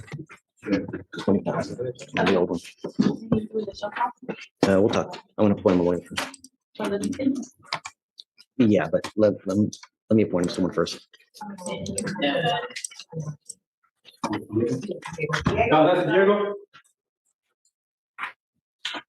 Okay. Judge on page 15. Got it. Thank you. Hi, Marcos. How are you, Judge? Good morning. Are you Diego Gonzalez? Mr. Gonzalez, you're charged with driving while intoxicated. You're facing up to 6 months in jail and or a $2,000 fine. We're going to do probable cause. You have the right to remain silent. Anything you say can or will be used against you. Do you have the right to have an attorney present or questions and interviews with the state of Texas. If you cannot afford a lawyer be appointed to represent you, sir. On June 23rd, 2024, officers were dispatched to a crash call at 2:39 in the morning in Harris County. Officers observed the defendant's vehicle was struck into another vehicle. They spoke with the wheel witness who stated that he saw the defendant as he exited the vehicle after the collision. Upon contact with the defendant, officers observed this strong odor of alcohol in his breath, watery, glassy eyes, clear speech. The defendant was disoriented, swaying while standing, and staggering and stumbling while walking. The defendant stated he was operating his vehicle and was involved in the accident. Officers conducted the standard sobriety test. 6 of 6 for the HGN. Officers did not continue with the walk and turn and one leg stand due to safety concerns after the defendant stated that he was in pain. The DIC was read was consented to, and the breath alcohol content level was 0.14 and 0.128. And then the defendant was transported to Benton Hospital. Okay. Mr. Gonzalez, I'm going to find that there's probable cause to go forward with your case. Tell me, are you a United States citizen, sir? He's not, Your Honor, but he is from Venezuela. He is here legally. He's got a driver's license and insurance. Okay, is this right? Do you have a Texas driver license? Okay, Insurance, the ALR suspension expires on 10/30. so it's suspended? Yes. Okay, it's suspended though. So, right, you may not drive. Your license is currently suspended. I will have you sign an affidavit with me today. Mr. Gonzalez, do not violate this, otherwise you will go to jail. Do you understand? Do not consume alcohol or illegal drugs, or likewise I will revoke your bond, put you in jail. If you have any questions, Marcos can tell you how to handle this case. The only thing I'm asking you to do at this moment until you have an eligible license is do not drive. Above all else, no alcohol, no dope. And you must stay in contact with Mr. Adroga, and he will tell you if and when you have to come back to court. If he comes back to me and tells me he cannot get a hold of you because you're playing games and not responding to phone calls or text messages, then I will issue a warrant for your arrest. You will not get any more PR bonds, Mr. Gonzalez. All we're asking you to do is follow the law. Give me questions. I will have you come up here, swear to us that you're not going to drive. After that, we'll get you with Rachel to sign your bond conditions. And after that, you'll be free to go. Just give me a heads up when it's valid and then we can take it. Absolutely, Judge. Thank you. May I be excused? Sure, thanks. Page 31, Salvador. Good.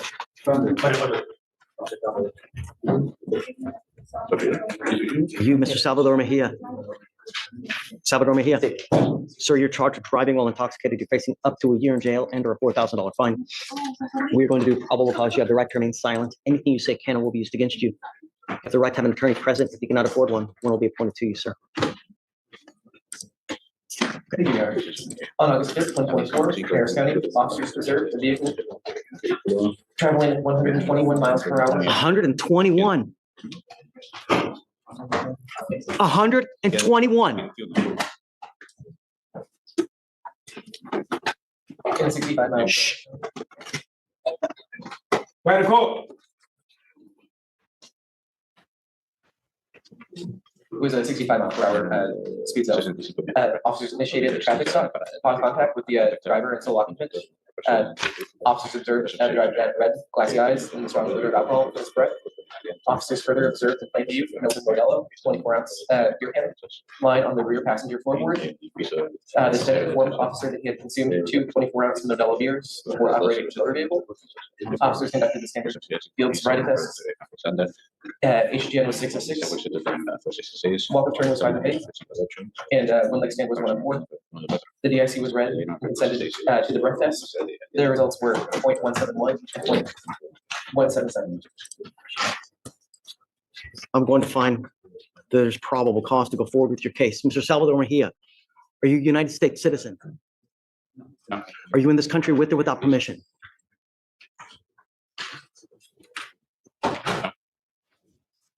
What do you say? No. Are you in this country with or without permission? No. No. No what? Okay. I don't know. What happens if you go to jail, Mr. Salvador Mejia? I don't know. I want you to think. Are you in this country with or without permission?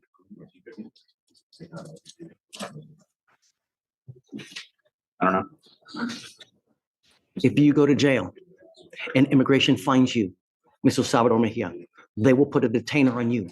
You will remain in custody until immigration is done with you, which is usually about 6 to 9 months. But first, you will wait until this case is over with, which is another 60 to 90 days, perhaps 180. I don't know. You will sit in custody for almost 9 months, waiting for immigration to do whatever they're going to do to you. That's what you have waiting for you if you go to jail. Can you imagine if you would have hit someone going 121 miles an hour? You would have killed them and you would be charged with murder.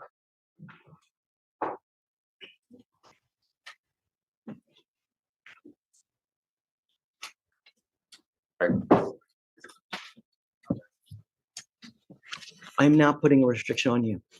And Mr. Salvador Mejia, I'm going to keep you so close. One false move, I will put you in custody. And if you're unlucky enough, you're going to be there for an extremely long time. I don't want you out in the middle of the night. And I'm now going to put a monitor on your ankle so I know that you're not out in the middle of the night.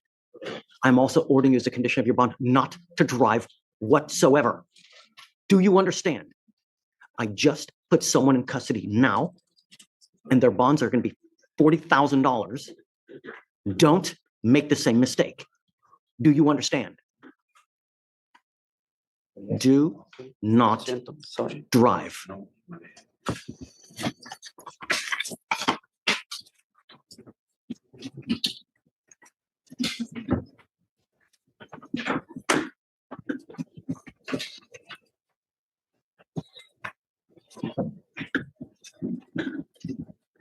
You were also ordered not to consume alcohol or illegal drugs. If I find that you consume any alcohol or any kind of dope, likewise, you will go to jail. You will not get any more PR bonds if you go to jail. Get ready because you're going to be there for a very long time. This is the one chance you have to live out there in the free world. Do what you will, because one false move, I will lock you up so fast your head will be spinning 50 miles an hour, or maybe 121 miles an hour. For now, I will have you go to Ramona, sign a reset. After that, you'll get with Rachel for your bond conditions, and then we'll have you take a seat in the jury box, sir.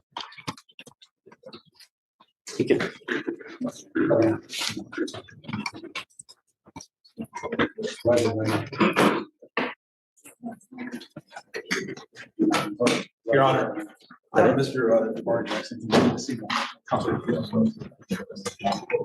The last name? Jackson on page 19, if you want to address it now. Second appearance without higher. Is that him there? Okay. Mr. Jackson, get off the phone in the courtroom, man. Come up.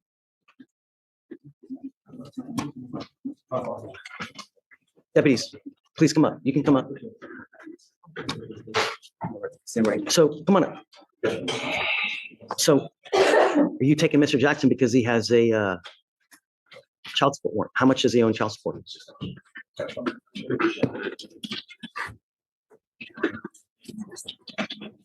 Mr. Jackson, do you have a lawyer today? Sir. I'm in the process of getting a lawyer. That process done gone? Yeah, now it is. Yes, let me, I'm gonna appoint him a lawyer so that he can talk to someone real quick. Are you guys okay if keeping this for maybe 30 minutes so we can see what's gonna happen and then, yeah, I'm gonna appoint him a lawyer. I'll put him in the back now, so for safekeeping. And then, depending on what happens, we'll either keep him or release him to you. We'll see. Please, okay. Ramona, do you mind appointing someone to Mr. Jackson, please? Top of 19.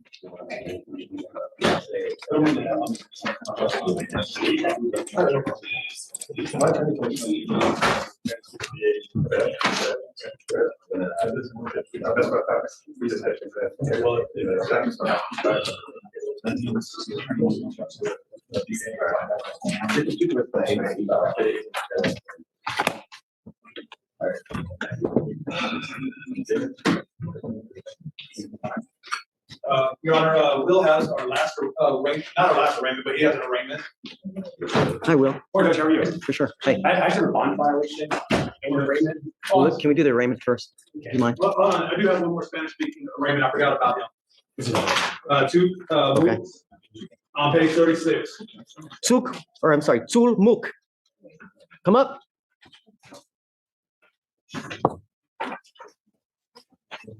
Hey, and then after Will, Jail, we'll get you next, for sure. Secundino Turmuk. You are charged with discharging a firearm in a metropolitan area. You are facing up to a year in jail and or a $4,000 fine. We are going to do probable cause. You have the right to remain silent. Anything you say can or will be used against you. You have the right to have an attorney present during any questions and interviews with the state of Texas. You cannot afford a lawyer. A lawyer will be appointed to represent you, sir. Thank you, Your Honor. On July 26th, 2024, officers were dispatched to a firearms charge call at a officers made contact with the witness who provided a video of defendant firing a gun at the parking lot next to the washeria building multiple times in the air. Deputies recovered a gun that was supposed to be Smith and Wesson 9mm, along with 3 bullets from the trash can. 10 casings were found in the parking lot. The defendant was ID'd by his Guatemala ID. And then a pat down at JPC recovered 0.37 grams of cocaine. Mr. Turmuk, find that there is probable cause to go forward with your case. Tell me, are you a United States citizen? No. Are you in this country? Without permission. What happens if you go to jail?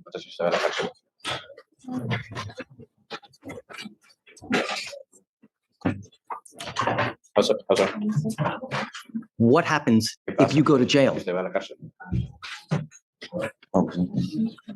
I don't understand. Think. Are you in this country with or without permission? Without. What happens if you go to jail?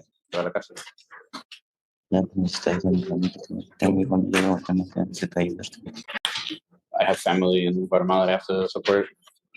That doesn't matter to me. I want you to figure out what happens to you if you go to jail because you were not in this country with permission. What do you think is going to happen to you? I don't want to go to jail. I don't care.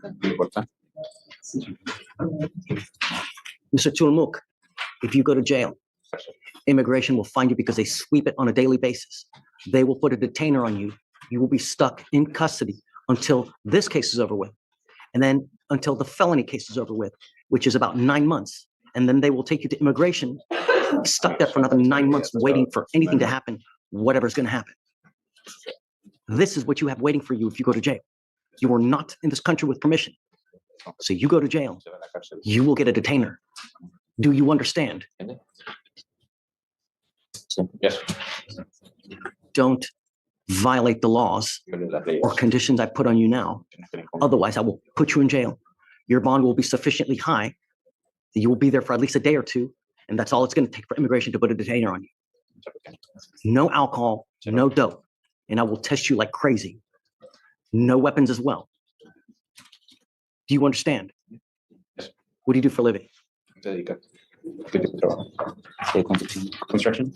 How much money do you make a month? We have 1,500. When did he have felony court? Do you know? Has he had felony court yet? Felony court is September 25th. So he's had felony court. Yes, the felony court, preliminary site court appearance was 7/29, but was reset to 9/25.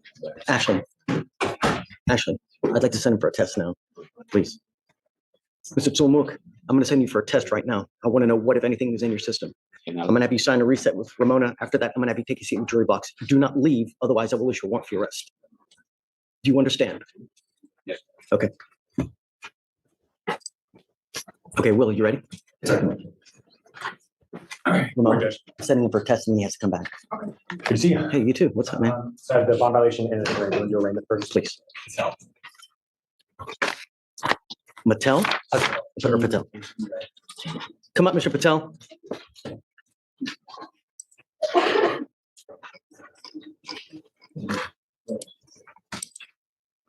I picked up a new case.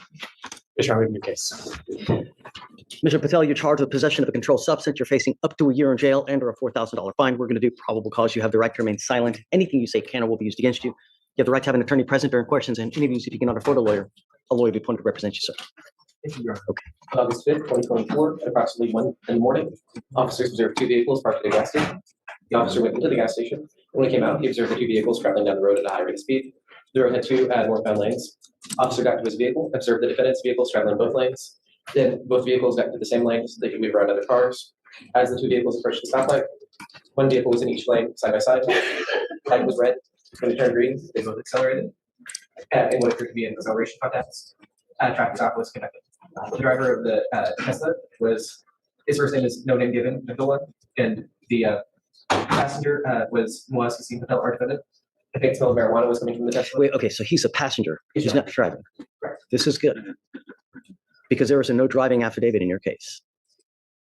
Okay. Officers happened to have a canine on scene. It alerted to an open back left passenger door pocket where an orange vape labeled 5689 THC. There's also a blunt and brown bottle labeled Pharmacram, Alprazolam, or Xanax, containing 27 Xanax bars. The bottle was not prescribed to anyone. The defendant took ownership of the Xanax and the marijuana, and the driver of the other car was identified as the owner. I believe the defendants are in a different court currently.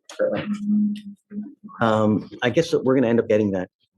We got the lower cause number, or I don't know. I mean, we have Mr. Patel, and we've got 2 other cases with him. Those are certainly have lower cause numbers. I don't know. See what it is. No name given. Abdullah has a prior in Court 6. Okay. Ever shoplifting and. I mailed him when he first went off YouTube. I mailed the judge and was like, "Hey, what's going on? Haven't seen you on YouTube in a while." And I didn't get a reply, unfortunately.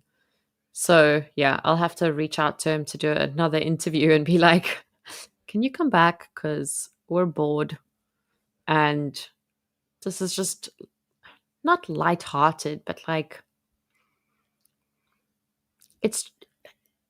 It's easy watching. It's interesting. It's yeah.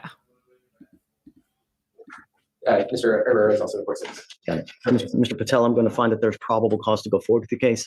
You also to have 2 outstanding warrants because we had issued warrants for your arrest on your probation violation. So, I mean, well, we're going to take him into custody at this moment because he has 2 warrants for his arrest. So, you're staying with me. That's what happens when you continue to pick up cases and you don't do your probation, Mr. Patel. So, not only that, but I mean, I don't think that you should merit a PR bond on your new case when you have 2 warrant cases and they're both at 20,008. So, but I'll talk more. Okay, goes with you. Who's next? Mr. Fruget is here on a bond violation. Your Honor. Mr. Fruget.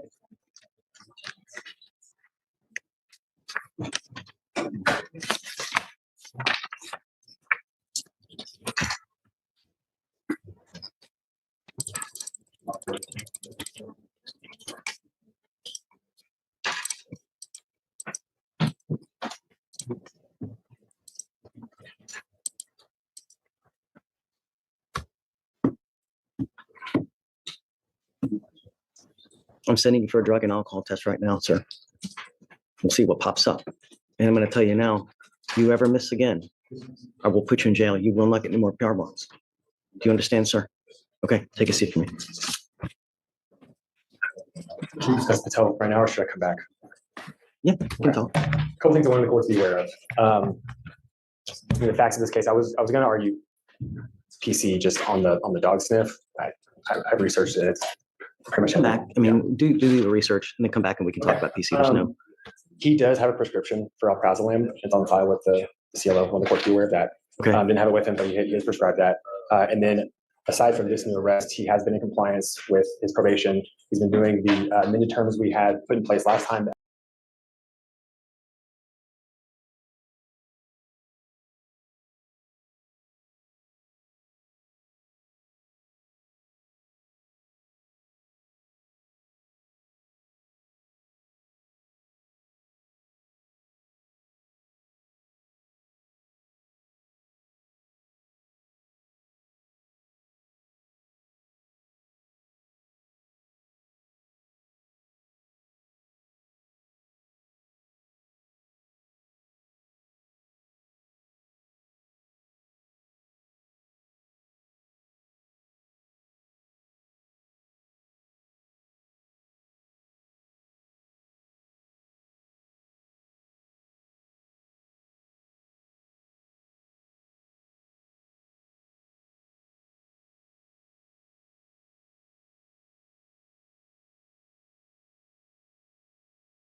I'm sending you for a drug and alcohol test right now, sir. We'll see what pops up. And I'm going to tell you now, you ever miss again, I will put you in jail. You will not get any more PR bonds. Do you understand, sir? Okay, take a seat for me. Should we discuss Patel right now, or should I come back? Yeah, you can talk. Couple things I wanted the court to be aware of. In the facts of this case, I was going to argue PC just on the dog sniff.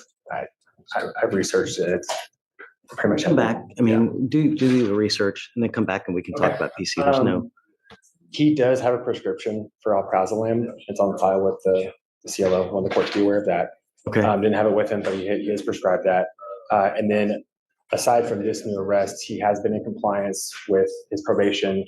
He's been doing the amended terms we had put in place last time, the SOP. He's on track. I mean, I have no idea. I mean, we'd have to pull the files and take a look because because he's been gone for as long as he has. I have no idea. And I don't know if do you even have the files or you need to pull them? A complete file, but as of August 3rd, he has completed 7 of 24 sessions for the SOP.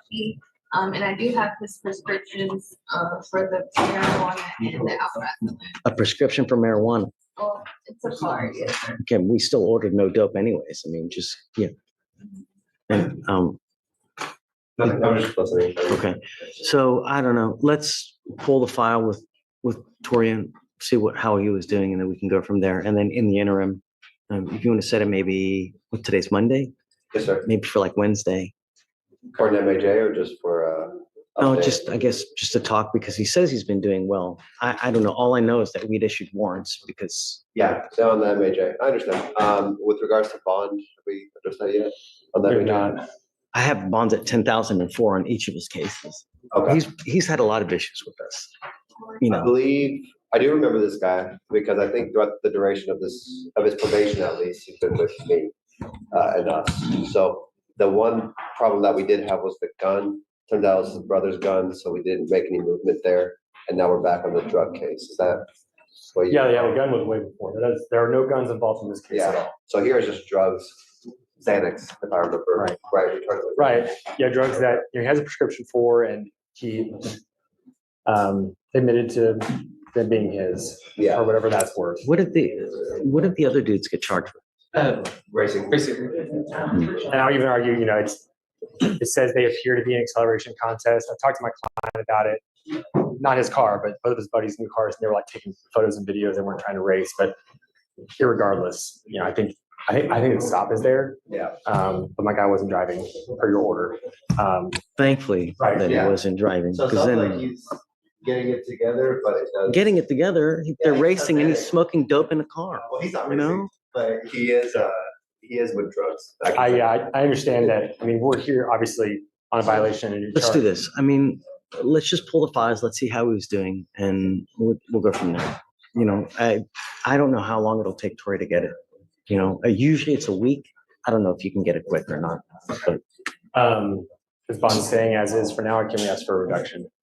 I want to know first how he's been doing. How long has he been gone? Because I know that he absconded for a while. I'll entertain a bond reduction, but I don't know yet. Let's do a deeper dive. Let me know more. How long's he been gone? Why? And then let's talk. JL's been waiting for a long time. Okay, all right. Thank you, Judge. For sure. Hey, so there's got to be a reason why. Yes. I don't remember. Young, and he was speeding on a DWI second, and I appeared on Zoom. So this was on, I believe, June 6th. It's been over 2 months. He's been Ubering to and from work, and he lives in Clear Lake and works downtown for Harris County. He's been Ubering to his. For Harris County. I'm sorry. For Harris County. Yeah, but I don't know which division. Part of the government, not the court system. I don't know which division. He has a degree from Stephen F. Austin. But anyway, he's been attending AA at Sage Font Church. He Ubers there, but a lot of times he catches rides with the guys in the program. So I do have a couple of AA signed logs. We got an offer this morning that I'm going to convey to him. We're going to take a long swing for DWI PTI in this case because I have a pretty good argument. If we get denied, we'll take the state's offer. When was the first DWI? And how many DWIs has he had? Just for two. the- In the first, Yes, and it was 2021 year. it was at Nacogdoches at Stephen F. Austin, and they gave him a deferred on that. And his driver's license is all eligible. Why did we not allow him? What did he do? Was he driving like a, was he a loon? Just because there's always a reason. We don't just for, shites and giggles, right? It was a second. I know sometimes they don't have the insurance in their name. Sometimes you do that, but I'm not sure. He I don't had remember. insurance. I think it was just the speeding and Mr. McCollum, come up. his appearance was great today. Oh, okay. But you definitely left a major impression on him, and then it came out on TikTok, so. Let's do this. Bring him here so I can talk to him. I want to admonish him and then I'll do it, but he's got to have an interlock, obviously. Sure. But yeah. Okay. Okay. Great, thank For you. sure, Jam. Yeah. I have to do more arrangements. Yeah, let's do it. All right, first one is gonna be Mr. Dorsey on page 9. Dorsey, step up.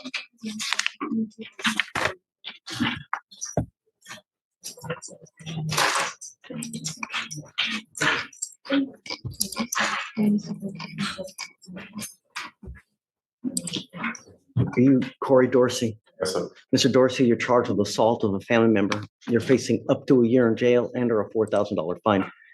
We're going to do probable cause. You have the right to remain silent. Anything you say can or will be used against you. You have the right to have an attorney present. If you cannot afford one will be appointed to you, sir. Thank you, Your Honors. On August 3rd, 2024, in Harris County, officers met with the complainant to inform them that her and her stepfather, the defendant, had an argument about her boyfriend walking around the house without a shirt. She stated that the argument escalated and the defendant walked up to her and slapped her using his right hand in a closed fist, hitting her in the left cheek. She stated that she felt pain and wishes to press charges. Mr. Dorsey, I'm going to find that there's probable cause to go forward with the case. I'm ordering you as a condition of your bond not to have contact with this person.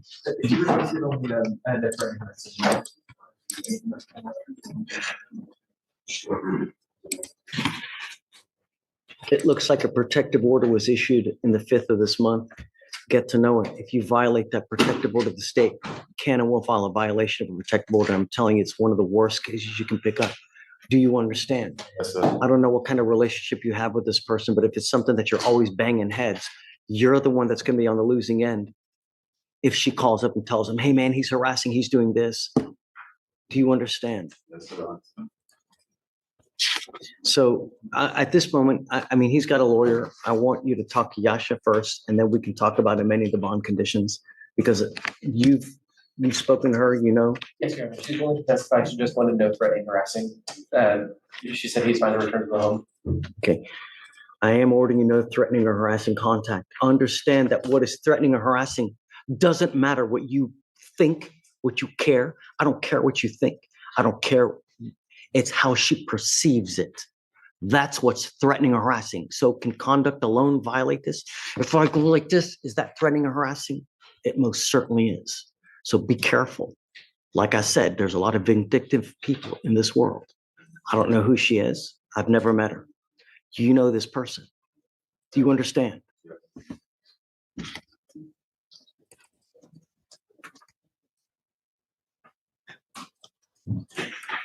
The protective order will stay in place. What I will do is I will take off the residential restriction so that you can go back to the house. Absolutely no weapons throughout the pendency of this case, number one. Number two, they're going to file an order for no threatening or harassing contact. You have a lawyer. It's your responsibility to stay in touch with Mr. Sadarian. He will tell you if and when you have to come back to court. I will waive your appearance so you don't have to waste your time coming to court. Okay. Do you understand? Yes, sir. Okay. So for now, I'll have you go to Ramona, sign a reset. Then we will have you take your seat in the jury box. We'll get your bond conditions. We'll have you sign it. And then you'll be free to wait for Yasha back in the room. Melissa, do you mind? Please. G. Next one is on page 21 and 22. Okay. Hey, on Eddie Mendoza, why did you come here to join seconds? What? Why did you tell him to come Me? here? Yeah. Because he should have gone to the jail, not have to amend everything for him to go. Well, I don't know, because I guess at the time we probably said, hey, do whatever you want to try. We gave him the option. I don't know, tell me what you want to do with your amendment. Can we take him and remove it? Sure. Is he here now? I can give him a paper. Yeah, as long as he has.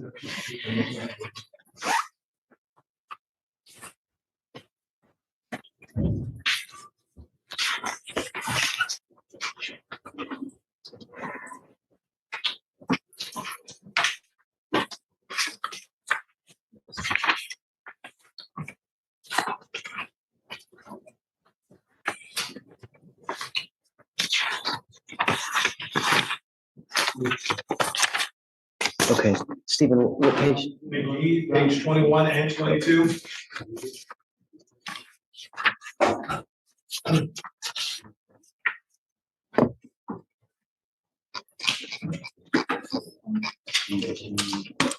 All right. Good morning, Mr. McGee. Sir, you're charged with 2 cases. You're charged with unlawful carrying of a weapon. You're also charged with possession of marijuana. You're facing up to a year in jail on the gun case and up to 6 months in jail and a $2,000 fine. On the weed case, we're going to do probable cause. You have the right to remain silent. Anything you say can or will be used against you. You have the right to have an attorney appointed if you cannot afford. So, please. On August 4th, 2024, at approximately 9 in the morning, officers were dispatched to a medical emergency call. Officers arrived and observed a silver Camry run up on a curb and on top of a stop sign. Officers believed the defendant had knocked over the stop sign based on where the vehicle had been stopped. Officers woke up the defendant and asked him to step out of the vehicle. Officers detained the defendant and they noticed a strong odor of marijuana emitting from the vehicle, the defendant. Officers located a gray shopping bag containing 6.95 grams of marijuana and a bottle of THC and cannabis resin located in his left pocket. The officers also located a loaded Taurus pistol with an empty round in the chamber, and this was within the center console cup holders with the barrel face down. The defendant stated that he was unaware he drove onto the curb, and he was unaware that he had struck a stop sign. I'm surprised that they didn't charge him with DWI. And the defendant stated that he did not know how he became unconscious. I agree, Your Honor. Mr. McGee, do you have a Texas driver license, sir? No, sir. You are not allowed to drive. Do you understand? Yes, sir. You will be signing an affidavit with me today promising that you're not going to drive. I don't care what your reason is. I don't care. Mother Teresa needs a ride to church. You get into a car and drive, I will have a contempt hearing. You'll be facing an additional 6 months in jail every time you drive. Do you understand? Sir. I'm also ordering you as a condition of your bond not to consume alcohol or illegal drugs, and I'm going to randomly test you. If I find that you're using anything, likewise, you will go to jail. You will not get any more PR bonds, sir.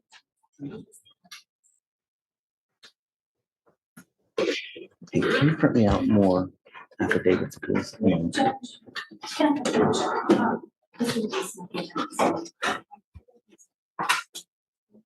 So he's already been found indigent. I don't think his financial situation's changed. I don't know. Well, perhaps, remember, circumstances change. I don't know what he's doing now. I'll question him, though.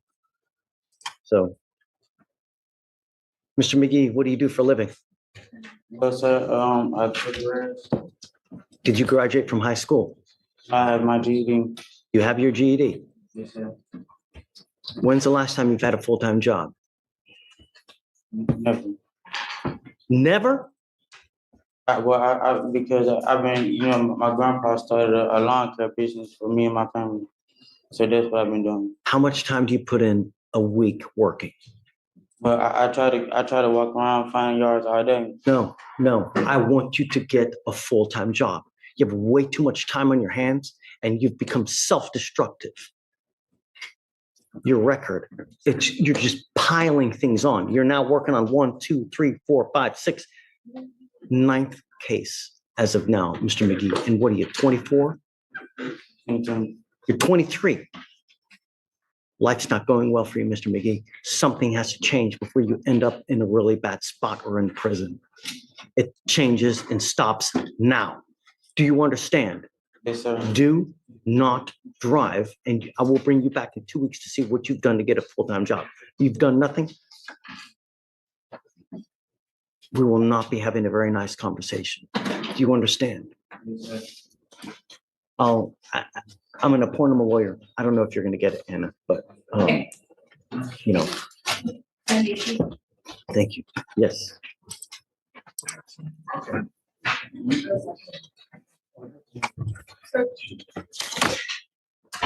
I need him to fill out an application. We're gonna appoint him a lawyer today. He comes back in 2 weeks to see for job purposes. And then for Ramona, he can't leave. I need an affidavit. And then Rachel, on Mr. McGee, no dope, no alcohol, please. Okay.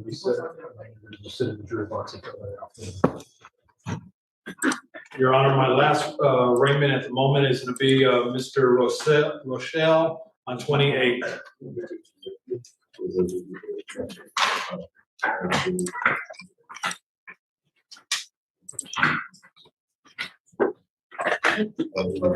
Right. Oh.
This is not an arraignment. This is a bond violation.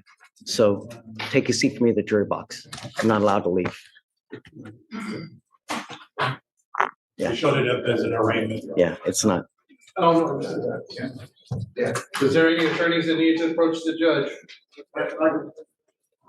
Yes. Come on up, sir. Line up over that way for me. It's okay. Mr. D. Yes, sir, Judge. I need your help, Your Honor. I have a young man by the name of Mr. Adam Cope. Who's here, and Mr. Cope, would you stand, let the judge know you're here? He's here. Come up, Mr. Cope. Oh, we know Mr. Cope well. Judge, the state has offered me a time served offer. They kept him on probation in felony court. However, I requested a competency examination on Mr. Cope, and I have not gotten a result back from that competency examination. I did the competency examination on 3/21/24.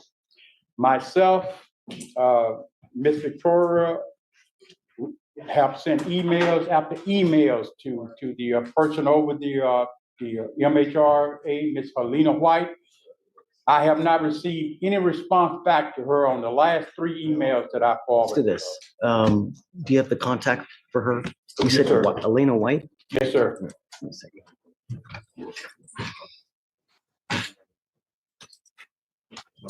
Mr. Cope. Yes, sir. You've really been given a gift upstairs.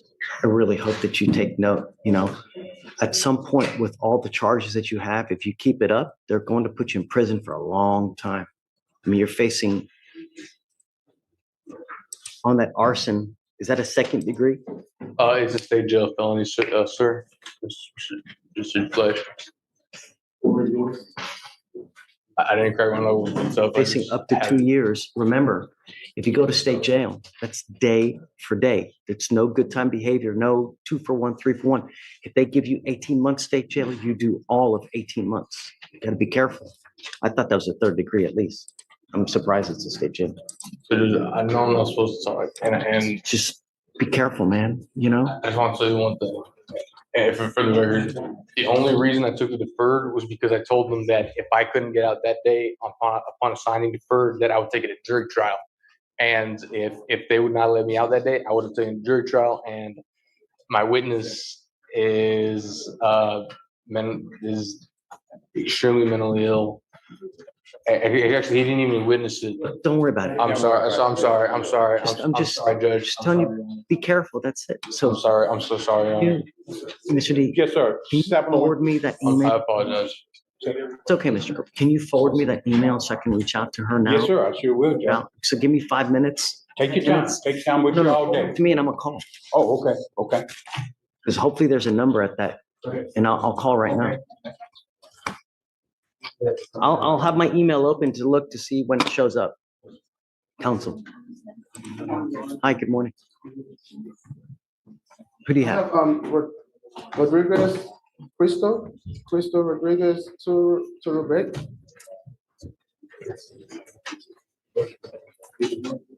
No, he's. So did you, I put him into custody now because he picked up a new DWI and he's driving when he told us promised he wasn't gonna drive. Are you hired on the case? Are you? Yes, I am. I just signed up on the case right now. Great. Okay, so we haven't been back. You're welcome to talk to him. I'm not letting him out, right? I put his bond at 20,000 each because he picked up a new DWI, and I'm contemplating having what's it called? A contempt hearing, you know? So you're welcome to talk to him, but I'm not gonna reduce the bonds. He's. We have the new bond, Your Honor. So he's gonna, we can try to get him out with the new bond that you said, Your Honor. I mean, yeah, you're always welcome. I will say that if he gets out, he's gonna have to report here the next day for bond conditions. Okay? And then you're welcome to set him for whatever. Yeah, okay, sure. Thank you. Anna. Yes, ma'am. I'm here on Christopher Anderson. Okay. He's got a bond violation. He got locked out of his interlock device. Where's Mr. Anderson now? He's sitting right here in the jury box. Come up, Mr. Anderson. But while we're here, I would ask if the court would consider. It's a DWI second. Has a bond violation report. You want me to remove it? Well, the alcohol came back at a .03. It's a second DWI. Okay. I mean, and he's not in, I mean, I'm gonna put him in jail for not being in compliance. You want me to take it off when he's not even in compliance? Okay. I mean, why should I not put you in jail now? You still don't have an interlock? No, I have it. He has it. It's just in lockout due to financial reasons. No, I got. He's out of lockout. Yeah, I'm out of lockout. But he was in lockout because he couldn't afford to get it out of lockout. Rachel, how long has Mr. Anderson been in lockout? And I pay for nearly everyone. 99% of the people that roll here, I pay for it. Okay. You know, I there's don't- just no excuse. I don't think the court was paying for this one. Regardless, how much money do you make a month? 200. And listen, he's just started a new job.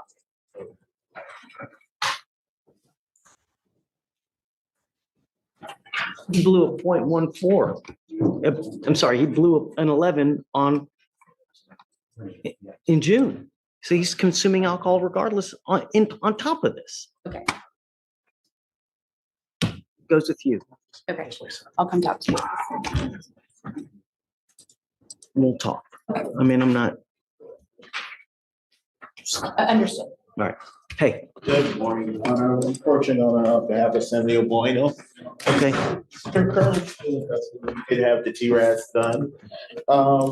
In the TRAS, she's recommending basically almost like mental health court. However, since this is not a felony, he doesn't qualify for it.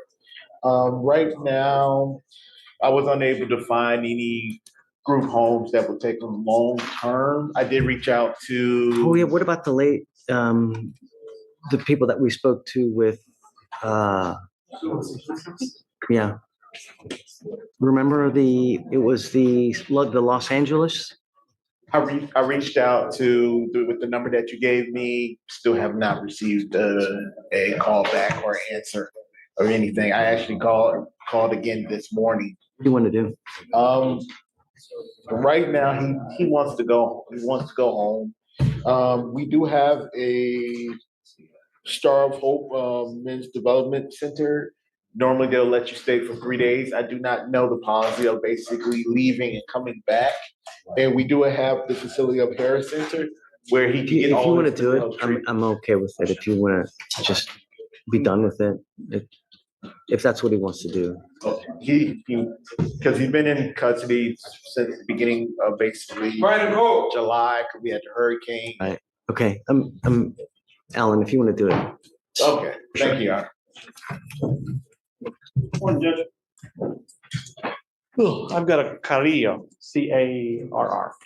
Okay. It's only a month old. However, I think at arraignment, so we're working on discovery and all that. But at arraignment, you had required him to get a GED. He signed up for it, unable to take it because he doesn't have a good access to the internet, not a computer.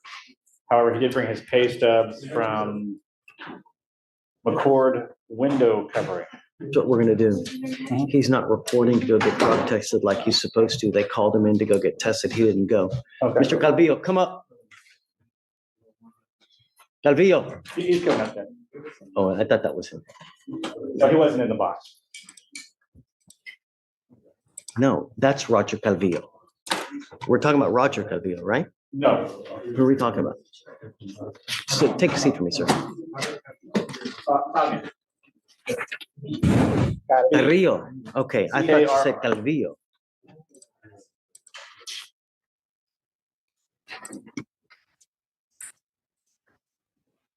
Okay, I'm sorry. It's okay. B&B from last month. Correct. Reset to this month, waiting on discovery, cases in its infancy stage. You required him to, I think, sign up or for a GED. He has signed up, but he hasn't been able to begin because he doesn't have a good laptop. Doesn't have a good what? He doesn't have a good computer. We live in a society where. So let's do this. Can you reach out to the MAC and see what they can do to help him as far as getting GED? So the MAC can have him come in, or really what I do is I just have people go to the library because my office is next door to the library, but that's 1 or 2 hours at a time. GED is going to be a lot more. No one said it was going to be easy. So you have to do it by any means. Do you understand? I'm not going to take no for an answer. I'm not going to take, I can't get it done. I'm gone. It's too hot outside. No. Get it done. Just the work, really. I started a new job. He is working. Full time. Including overtime. Where? At a McCord window. I started on the 31st. I just didn't bring, because they're paid it different. So Wednesdays stop, and then the next Thursday is when we get the next. He had a full I want 40 you- and 22 and a half hours of Your overtime. GED. Yes, sir. Do you understand? Have you not signed up for anything so far? Because my brother signed me up for a program. Why is your girlfriend doing something for you? Why can't? She wants me on the right track too. But it's just work. I'm not gonna. This is quiet. This is something that you have to do for yourself, not your grandmother, not your girlfriend. No, I mean, don't talk. Have you signed up? Yes, sir. Where's the proof? Okay, I'm bringing you back in a week. If you don't have proof that you've signed up for the GED classes and a schedule, it's not going to go well. Do you understand? That's it. Get to work. I want you to do it so that you get the understanding of what needs to get done, how to study to get the GED. It's not on your girlfriend.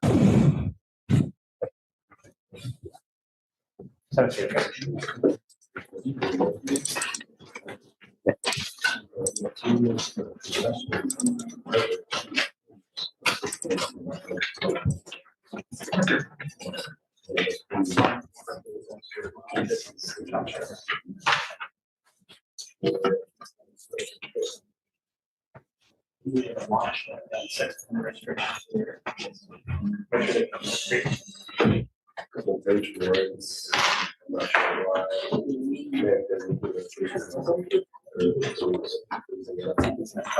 Did you say you're at the Harris Center? Oh, the DD place. Ah, got it. Okay, thanks, Felicia. Sorry. Do we know anyone at the Harris Center?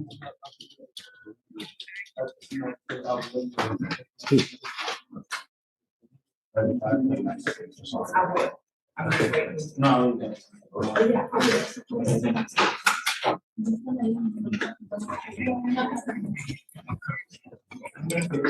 need to get a report, a competency report. But don't worry about it. Yeah, if I was just saying if we knew anyone, I'll reach out. Okay, thanks, Tanisha. All right, bye. You all know.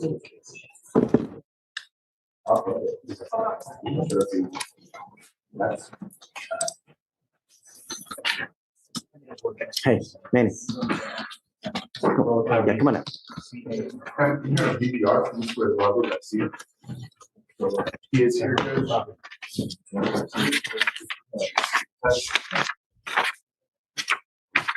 Okay, can you have him come up, please?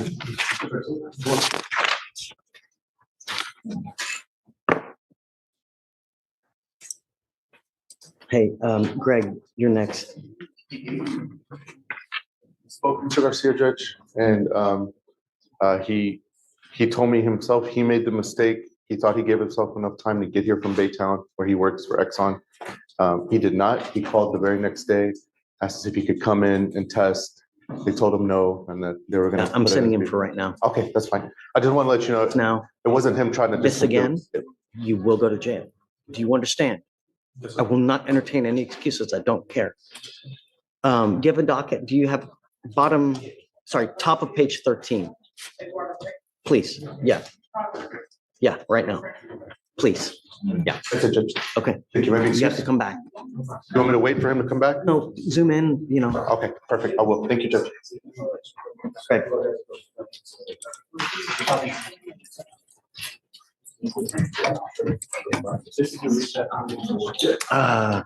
Deputy, do you mind hitting the button down there on the sound bar, please? Just one time. There should be a power button on the side.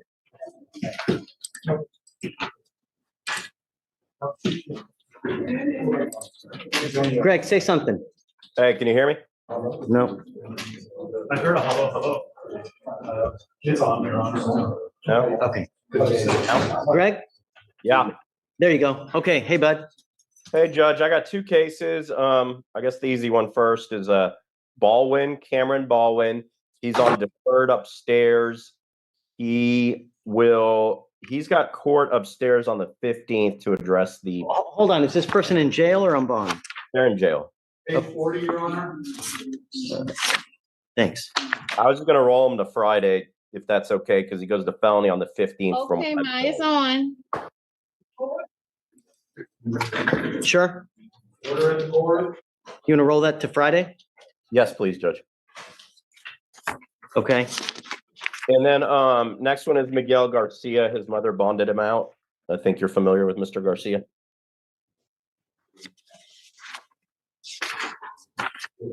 You were out. Judge Ross was on the bench, so anyway, didn't change anything, obviously. Bond was kept the same. Mom did bond him out. This is the kid was dirty that was fighting with his brother. Miguel Garcia, come up. And the state has made Rex, but I just want a little time on it. Okay, I'm sending him for a test now. Do you know when he got out? I'm assuming Friday, Saturday is when. Okay, I'm sending you for a drug test right now, Mr. Garcia. You will be required to test almost 2 times a week. Do you understand? The next time you test positive, I will double to triple your bond. Do you understand? Yes, sir. Okay, take your seat from the jury box. He was released August 6th. August 6th. Okay, so it's been nearly a week. Okay, hopefully he's behaving himself. Do you want me to just come back on later, Judge? Yeah, or I can I know your number. I can get a hold of you. Okay, thank you, Judge. Is that all you got? That's all I have. Okay. Yeah, on Garcia, mom bonded him out. I'm sending him for a drug test now. Can you hear me? So much feedback. Okay, I don't know if you can hear that nicely, but I'm gonna say goodbye. I will see you guys soon. Thank you for hanging out. Sorry about the echo. Bye.